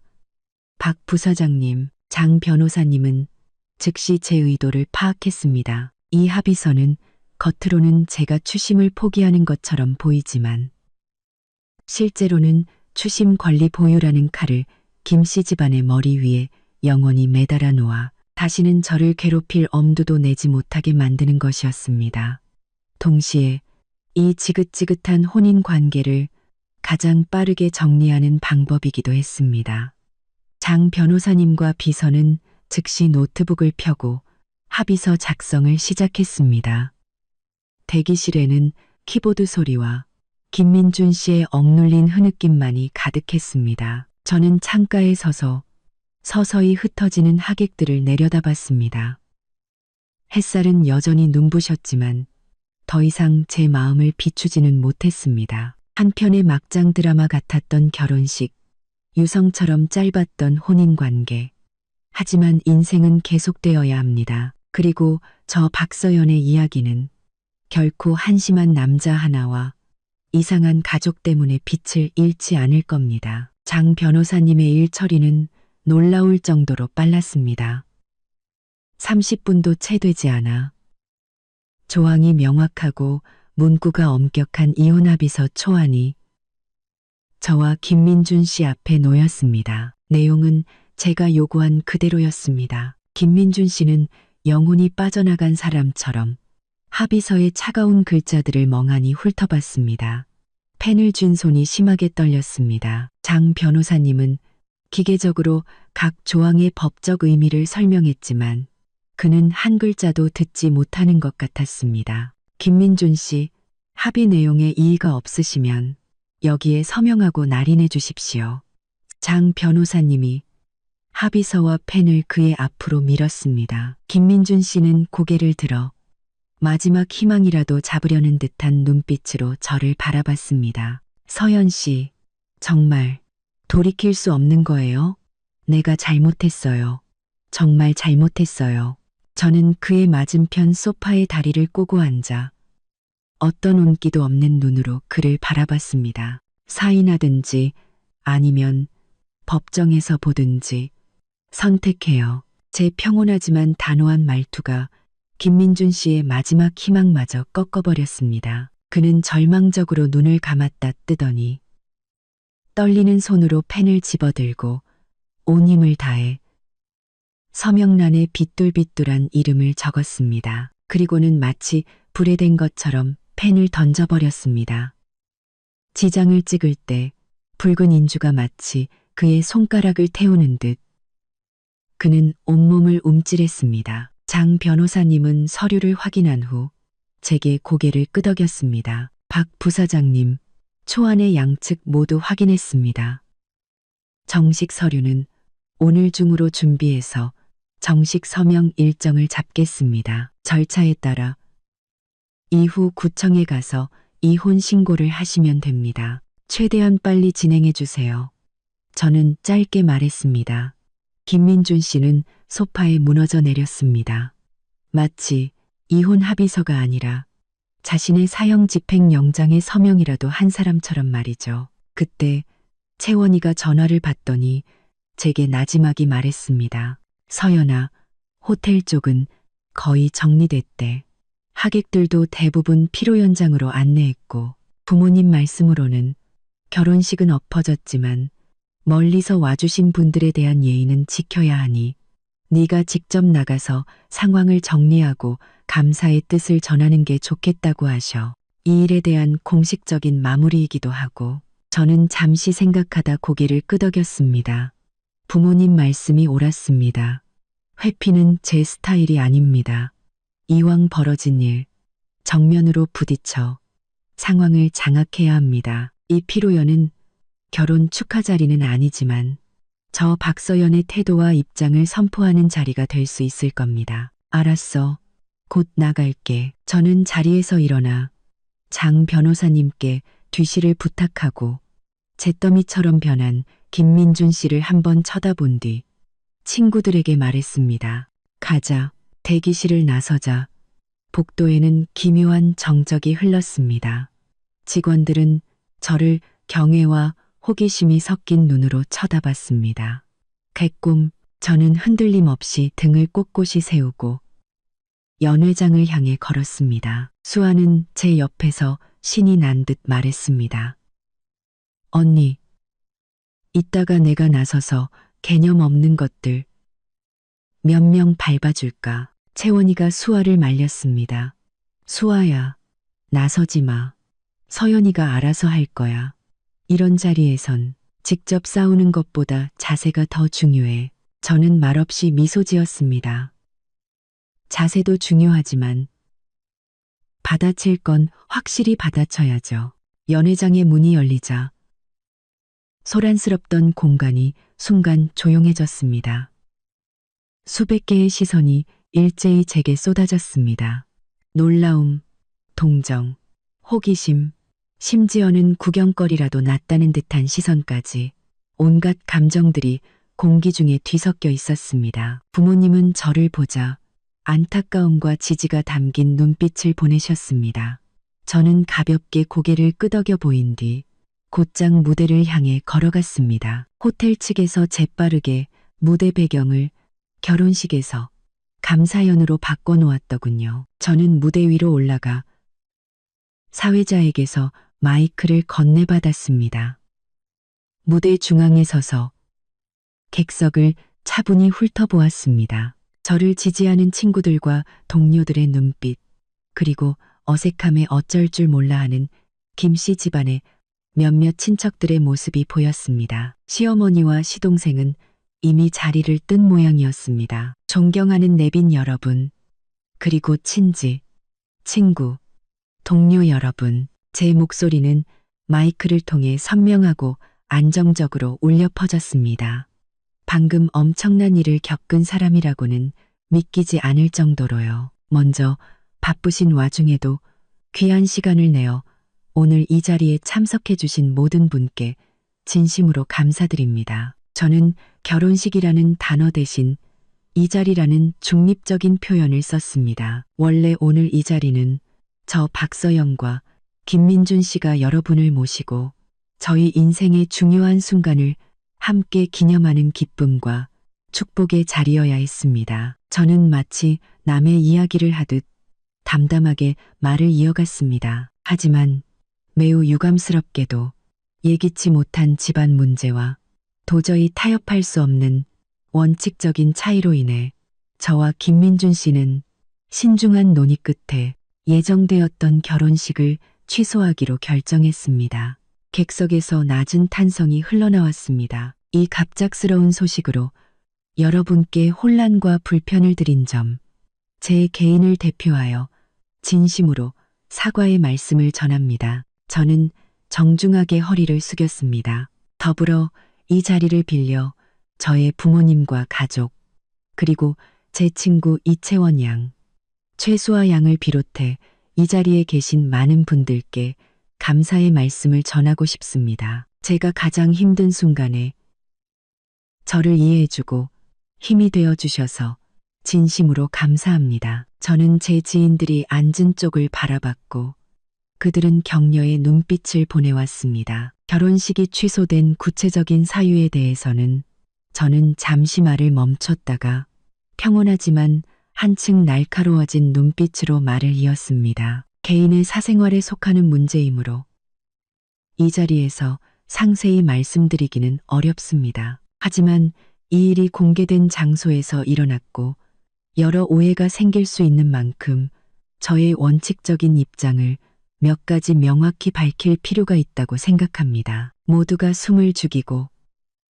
다음 말을 기다렸습니다. 첫째, 결혼의 기본은 상호 존중과 평등, 그리고 사랑입니다. 일방적인 요구와 강요, 불평등한 조건 위에 세워진 관계는 결코 건강할 수 없으며 지속될 수도 없습니다. 저 박서연은 이 원칙을 언제나 믿고 지켜나갈 것입니다. 이 말이 떨어지자 김씨 집안 친척 몇몇의 얼굴이 더욱 굳어졌습니다. 그들의 요구가 부당했다는 것을 대놓고 지적한 셈이니까요. 둘째, 부는 저의 노력과 능력의 결과물입니다. 하지만 그것이 결코 한 사람의 감정이나 결혼의 가치를 측정하는 기준이 될 수는 없습니다. 더더욱 한쪽이 다른 한쪽에게 무한정으로 무언가를 요구할 수 있는 자본이 되어서도 안 됩니다. 저의 독립적인 삶은 제가 살아가는 근본입니다. 제 비즈니스 파트너들은 고개를 끄덕이며 동의를 표했고 몇몇 젊은 여성 하객들의 눈에서는 존경의 빛이 스쳤습니다. 셋째, 그리고 가장 중요한 점입니다. 저는 목소리에 힘을 주었습니다. 어떤 상황에서든 상대가 누구든 자신의 원칙과 존엄을 지키는 것은 한 개인으로서 가질 수 있는 가장 기본적인 권리입니다. 타협과 인내에는 분명한 한계가 있으며 그 한계는 결코 침범당해서는 안 됩니다. 제 목소리는 연회장에 단호하게 울려 퍼졌습니다. 비록 구체적인 상황을 설명하지는 않았지만 이 말들은 사건의 본질을 정확히 꿰뚫고 저의 태도를 명확히 보여주기에 충분했습니다. 품위를 지키면서도 가장 강력하게 반격한 셈입니다. 따라서 저는 결론을 내렸습니다. 결혼식은 진행되지 못했지만 저와 김민준 씨는 원만하게 관련 문제들을 처리하기로 합의했습니다. 오늘 일로 불편을 드린 점 다시 한번 사과드립니다. 저는 다시 한번 허리를 숙였습니다. 저의 사과와 감사의 마음을 담아 오늘 식사는 예정대로 진행됩니다. 그리고 참석해 주신 모든 분들께 감사의 마음을 담은 답례품과 봉투를 2배로 준비했습니다. 잠시나마 불쾌한 마음은 잊으시고 즐거운 식사 시간이 되시기를 바랍니다. 다시 한번 귀한 걸음 해주셔서 감사합니다. 제가 마이크를 내려놓고 다시 한번 깊이 고개를 숙이자 잠시의 정적 끝에 연회장에서는 뜨거운 박수갈채가 터져 나왔습니다. 처음에는 제 지인들로부터 시작된 박수는 곧 연회장 전체로 퍼져나갔습니다. 그것은 단순한 예의가 아니라 저에 대한 지지와 존경, 그리고 찬사가 담긴 박수였습니다. 저는 많은 사람들의 눈에서 진심 어린 찬사를 읽을 수 있었습니다. 그들은 단순히 저의 연봉이나 지위를 존경하는 것이 아니었습니다. 공개적인 모욕과 부당한 상황에 직면했을 때 제가 보여준 냉철함과 이성, 그리고 단호하고 강인한 태도에 박수를 보내는 것이었습니다. 저는 울거나 소리치지 않았습니다. 가장 품위 있고 강력한 방식으로 제 존엄을 지키고 상황을 장악하며 모두에게 명확한 답을 주었습니다. 부모님은 눈시울이 붉어졌지만 얼굴에는 자랑스러운 미소가 가득했습니다. 채원이와 수아는 저를 향해 엄지를 치켜 세웠습니다. 그에 비해 김씨 집안의 좌석은 유난히 썰렁하고 어색해 보였습니다. 남은 몇몇 친척들은 뜨거운 박수 속에서 가시방석에 앉은 듯 고개를 들지 못했습니다. 저는 천천히 무대에서 내려왔습니다. 제가 지나가는 곳마다 사람들은 일어나 저와 인사를 나누고 지지를 표했습니다. 박 부사장님, 지지합니다.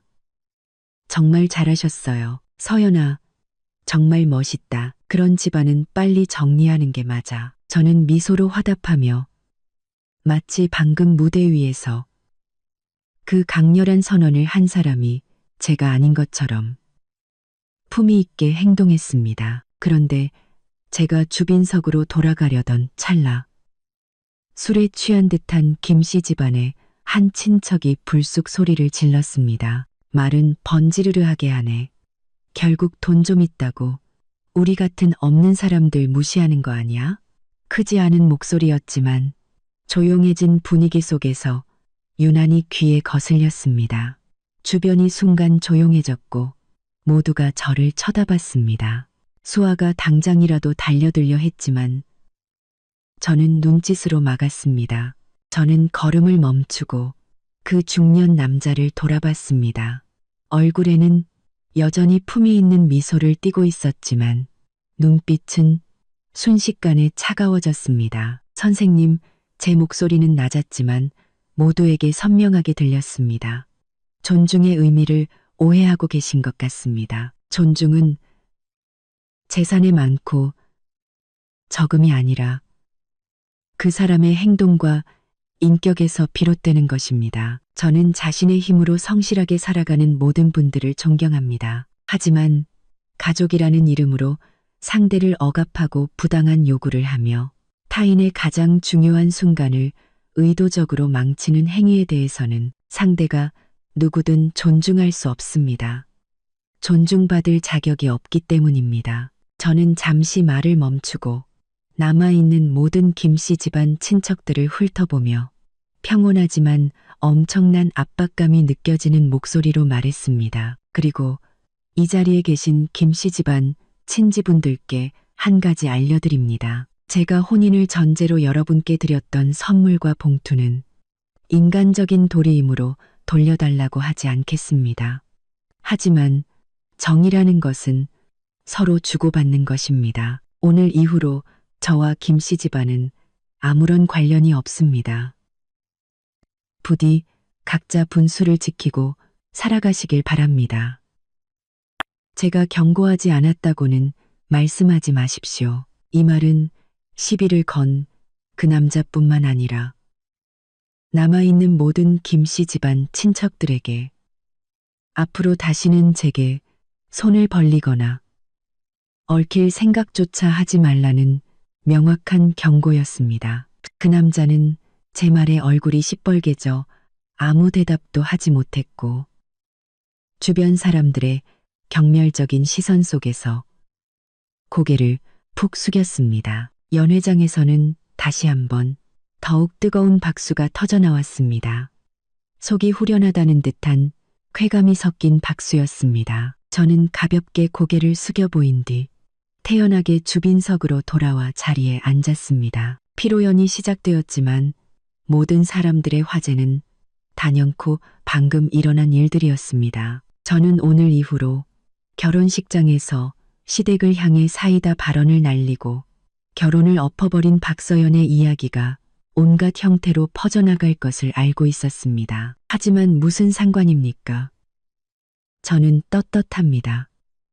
잘못된 결혼 하나를 잃는 대신 완벽한 자유와 더 강해진 자신을 얻었습니다.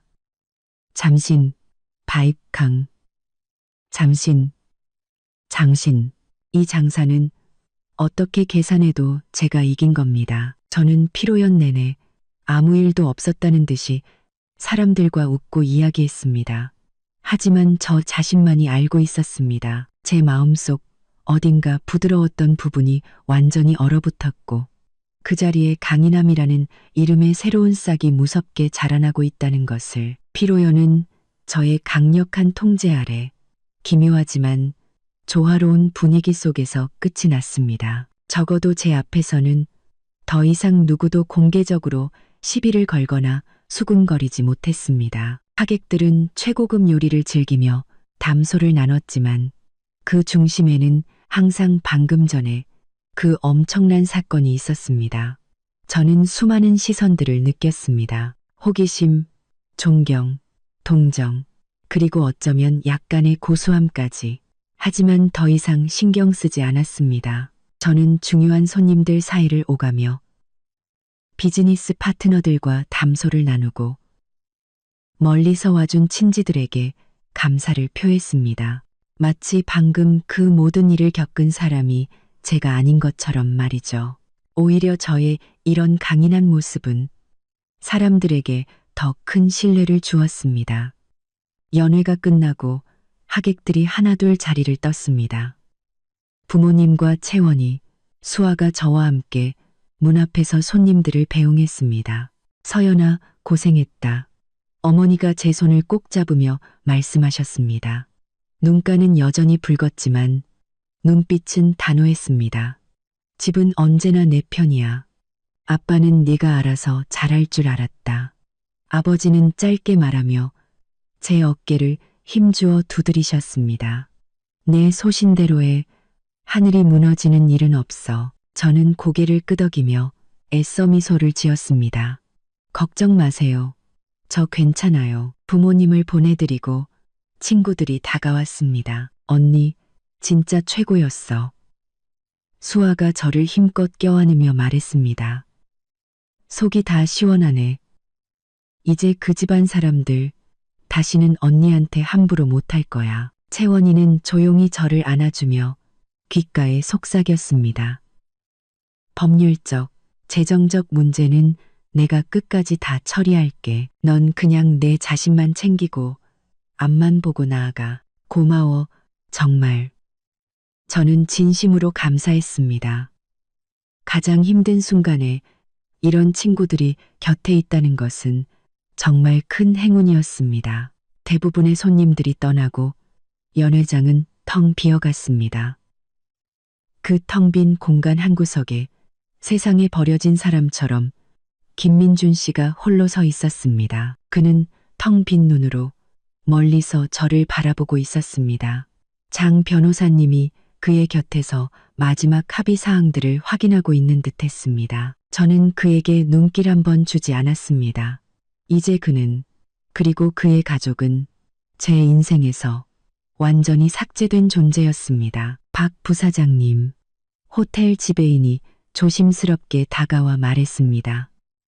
정산과 답례품 발송은 저희가 완벽하게 처리하겠습니다. 혹시 쉬실 곳이 필요하십니까? 아니요, 괜찮습니다. 최종 정산서만 제 비서에게 보내주세요.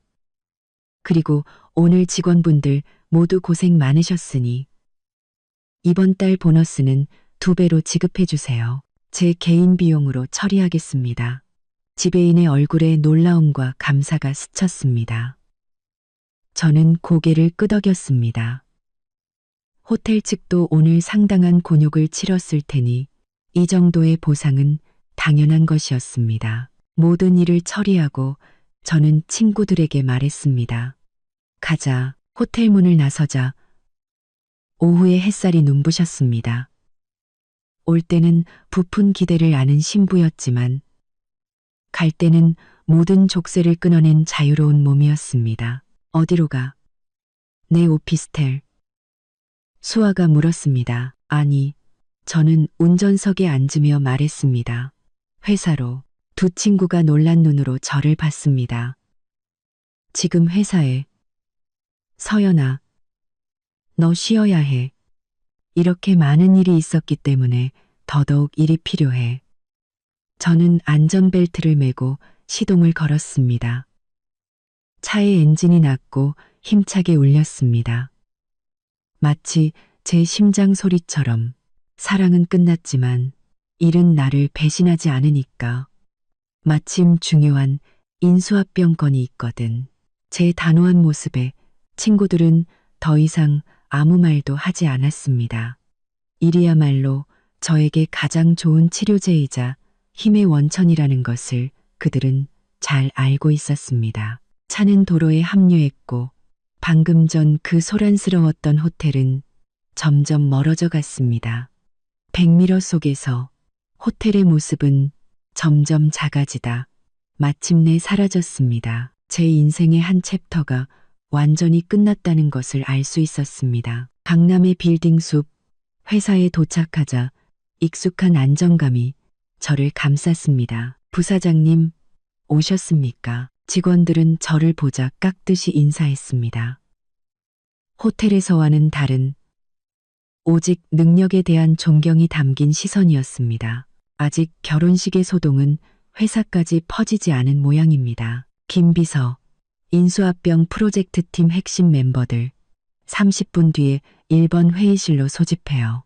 그리고 지난 3일간 밀린 결제 서류 전부 내 책상 위로. 저는 제 사무실로 걸어가며 비서에게 빠르게 지시했습니다. 네, 부사장님. 도시 전체가 내려다 보이는 제 사무실에 들어와 자리에 앉아 컴퓨터를 켰습니다. 화면을 가득 채운 메일과 업무 보고들이 순식간에 저를 감정의 폐허에서 익숙한 비즈니스 전쟁터로 끌어왔습니다. 그래, 이게 바로 내가 있어야 할 곳이야. 30분 후 회의실에는 긴장감이 감돌았습니다. 시작하죠.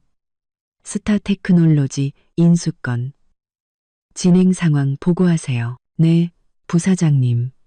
현재 실사 단계를 마치고 2차 제안까지 넣었지만 스타테크 측 대표가 기업 가치 평가에 계속 불만을 표하고 있습니다. 특히 경쟁사인 스카이 캐피털이 우리보다 더 높은 가격을 제시하며 창업 멤버 전원의 고용 승계를 약속한 것으로 파악됩니다. 저는 손가락으로 테이블을 가볍게 두드리며 머릿속으로 빠르게 상황을 분석했습니다. 스카이 캐피털은 최근 자금난을 겪고 있을 텐데 뭘 믿고 그런 제안을 했을까요?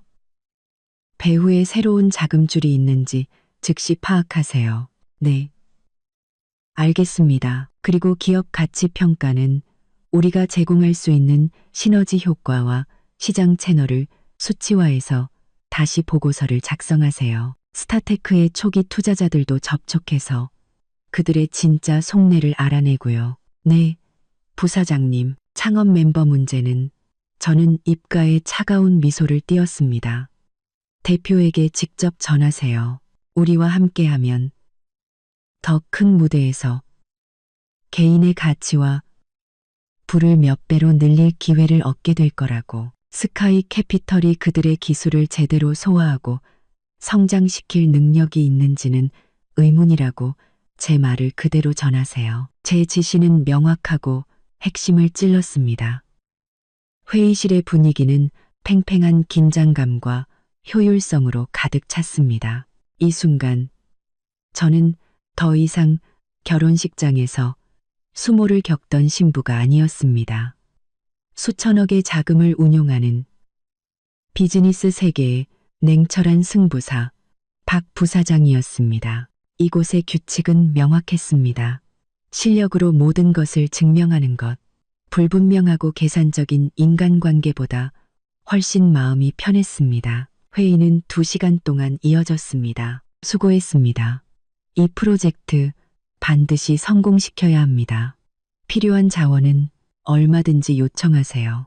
네, 부사장님. 사무실로 돌아오자 비서가 블랙커피 한 잔과 함께 보고했습니다. 부사장님, 장 변호사님께 연락 왔습니다. 내일 오전에 이혼 합의서 정식 서명이 가능하다고 시간 괜찮으신지 여쭤보셨습니다. 내일 오전 10시. 회사 근처 변호사 사무실로 잡아요. 저는 쓴 커피를 한 모금 마셨습니다. 씁쓸함이 오히려 정신을 맑게 해주었습니다. 그리고 부사장님, 신혼집으로 배달된 결혼 선물들이 있는데 어떻게 처리할까요? 전부 반송해요. 결혼식 취소, 마음만 감사히 받겠다고 메모 남겨서. 네, 알겠습니다. 저는 의자에 기댄 채 창밖의 화려한 도시 야경을 바라봤습니다. 감정은 나를 배신해도 일과 나 자신은 결코 배신하지 않습니다. 내가 번 돈, 내가 이룬 성공, 그것만이 나에게 가장 확실한 안정과 성취감을 줍니다. 그때 채원이에게서 메시지가 왔습니다. 괜찮아? 버틸만해? 응, 방금 회의 끝났어. 중요한 프로젝트 전략 세우고 나니 훨씬 낫네. 채원이는 엄지 이모티콘과 함께 답장을 보냈습니다. 그래, 그게 너다워. 그게 바로 박서연이지. 야식 필요하면 언제든 전화해. 그래, 이게 바로 박서연이지. 직장에서 모두가 인정하는 능력 있는 사람. 결코 이런 일로 무너지지 않아. 앞으로의 길은 길고 새로운 인연도 있겠지. 하지만 그 무엇보다 나는 나 자신으로서 내 인생을 내 힘으로 책임지는 여자로서 살아갈 것이다. 결혼식의 소동은 비싼 값을 치렀지만 그만큼 의미 있는 교훈을 준 인생의 한 에피소드일 뿐이다. 나는 더욱 단단해졌다. 김비서, 다음 주 월요일 오후 필라테스 수업 예약하고 다음 분기회사 전략 보고회 자료 준비 시작해요. 이혼 합의서에 서명하는 과정은 생각보다 더 평온하고, 아니, 죽은 듯이 고요했습니다. 다음 날 오전 10시 저는 약속 장소인 변호사 사무실에 도착했습니다. 구청 같은 상징적인 장소 대신 차가운 법률 용어로 가득 찬 이 공간이 지금 제 심경과 더 어울렸습니다. 김민준 씨는 이미 와 있었습니다. 그는 회의 테이블 반대편에 마치 몸이 의자에 녹아내리기라도 한 듯 푹 파묻혀 앉아 있었습니다. 눈은 퀭하고 수염은 거뭇하게 자라 하룻밤 사이에 10년은 늙어 보였습니다. 그는 저를 쳐다보지 못하고 시선은 계속 바닥과 창밖을 헤맸습니다. 장 변호사님이 정식 이혼 합의서 세 부를 테이블 위에 놓았습니다. 박 부사장님, 김민준 씨, 어제 협의된 내용에 따라 작성된 정식 이혼 합의서입니다. 검토 후 서명해 주시기 바랍니다. 저는 합의서를 들어 빠르고 꼼꼼하게 훑어보았습니다. 모든 조항이 제 의도대로 명확하게 작성되어 있었습니다. 저는 망설임 없이 펜을 들어 서명란에 제 이름을 적었습니다. 박서연. 제 필체는 언제나처럼 단단하고 힘이 있었습니다.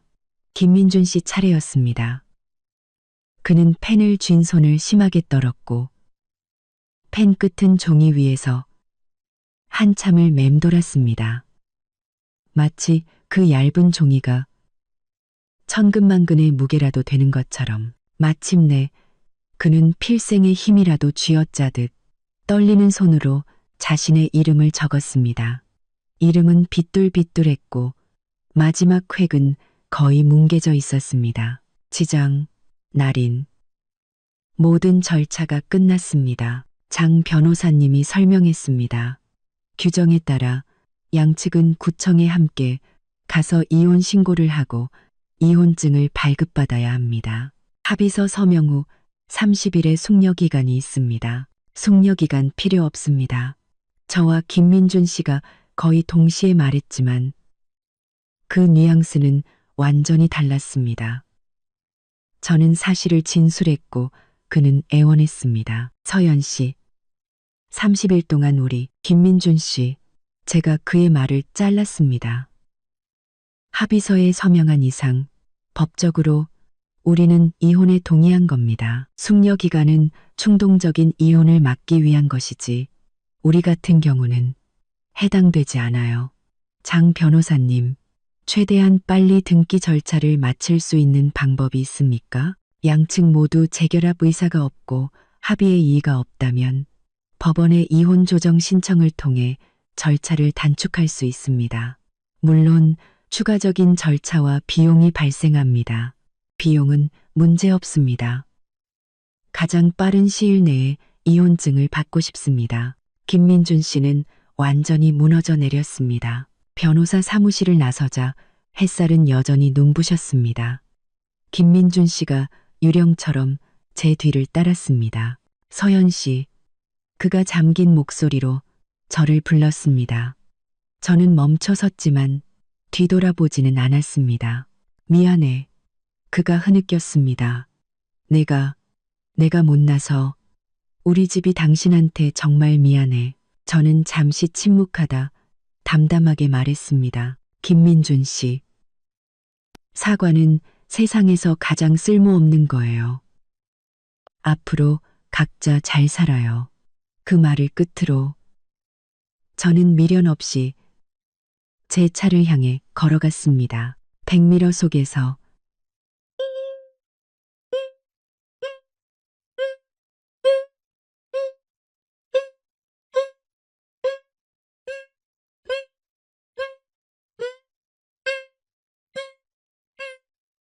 백미러 속에서 한때 제게 따뜻함을 주었던 그 남자의 모습은 길가의 나무처럼 마음속에는 고통보다는 거대한 공허함과 피로감만이 남았습니다. 회사로 돌아온 저는 곧바로 일에 몰두했습니다. 스타 테크놀로지 인수권은 막바지 경쟁이 치열했습니다. 스카이 캐피털은 예상대로 끈질겼습니다. 회의실에서 저는 팀원들에게 지시했습니다. 단순히 가격 경쟁만으로는 안 됩니다. 가격 경쟁만으로는 안 됩니다. 스카이 캐피털의 자금 출처를 끝까지 추적하고 우리 내부 정보 유출 경로도 24시간 내로 찾아내세요. 그렇지 않으면 프로젝트 팀 전원 보너스 삭감입니다. 그리고 저는 스타테크의 대표와 따로 만날 약속을 잡았습니다. 가격이 아닌 미래와 이상을 이야기하기 위해서였습니다. 며칠 뒤 내부 정보 유출의 배후가 밝혀졌습니다. 프로젝트 팀의 한 직원이 스카이 캐피털에 매수되었던 겁니다. 저는 그 직원을 즉시 해고하고 법적 조치를 취했습니다. 그리고 스카이 캐피털의 배후 자금이 위험한 투기성 해외 펀드라는 사실도 알아냈습니다. 저는 이 모든 정보를 가지고 스타테크의 왕 대표를 만났습니다. 저는 그에게 단순히 높은 가격이 아니라 우리와 함께 했을 때 얻게 될 장기적인 비전과 안정성을 설득했습니다. 그리고 스카이 캐피털과의 거래가 가진 잠재적인 위험성을 암시했습니다. 제 전략은 통했습니다. 왕 대표는 결국 우리와의 협력을 선택했습니다. 수천억 원 규모의 인수 계약서에 서명하는 날, 수많은 카메라 플래시가 터졌습니다. 저는 무대 위에서 이번 인수의 의미와 미래의 청사진에 대해 자신감 있게 발표했습니다. 이 압도적인 성공 앞에서 저를 둘러쌌던 모든 루머는 힘을 잃고 사라졌습니다. 실력이야말로 모든 헛소문을 잠재우는 가장 강력한 무기였습니다. 그날 저녁, 저는 부모님 댁으로 향했습니다. 따뜻한 집밥과 부모님의 위로 속에서 저는 비로소 긴장을 풀 수 있었습니다. 다 지나갔다, 딸. 앞으로는 좋은 일만 있을 거야. 가로 가론 차로 삼체로 내서 가로 서론에 바로냉 파론 체로 서로 사루 서루 서를 가론 체로네 다루 체루 서를 가론 체루 서루서 바론에 치루 서루 서를 바로냉 바로 테루 서를 아버지의 말씀에 저는 조용히 고개를 끄덕였습니다. 그 며칠 후 법원으로부터 두 통의 우편물이 도착했습니다. 하나는 김민준 씨와 그의 가족을 상대로 한 명예훼손 및 손해배상 청구 소송의 접수 통지서였고, 다른 하나는 김민준 씨가 보낸 친필 편지였습니다. 편지에는 후회와 변명, 그리고 용서를 구하는 말이 가득했지만 제 마음은 움직이지 않았습니다. 저는 그 편지를 갈기갈기 찢어 쓰레기통에 버렸습니다. 용서는 그들의 몫이 아닙니다. 법의 심판을 받는 것이 그들이 치러야 할 대가였습니다. 시간이 흘러 김민준 씨의 동생은 명예훼손 혐의로 유죄 판결을 받았고, 시어머니도 공범으로 처벌을 받았습니다. 김민준 씨는 회사에서 해고되었고, 제가 제기한 손해배상 소송과 아파트 계약금 반환 소송에서 모두 패소하여 그의 가족은 경제적으로 완전히 파탄에 이르렀습니다. 저는 그들의 소식에 더 이상 관심을 갖지 않았습니다. 새로운 아파트로 이사했고 스타 테크놀로지와의 성공적인 합병을 이끌며 회사 내에서 입지를 더욱 공고히 했습니다. 제 곁에는 언제나 저를 믿고 지지해주는 친구들과 가족이 있었습니다. 어느 날 밤 새 아파트의 거실에서 도시의 화려한 야경을 내려다보며 와인을 마셨습니다. 잘못된 결혼 하나가 끝났지만 저는 더 강하고 더 자유롭고 더 성공한 내가 되었습니다. 연봉 4억은 시작에 불과했습니다. 앞으로 내 인생의 왕관은 내 손으로 직접 씌울 것입니다.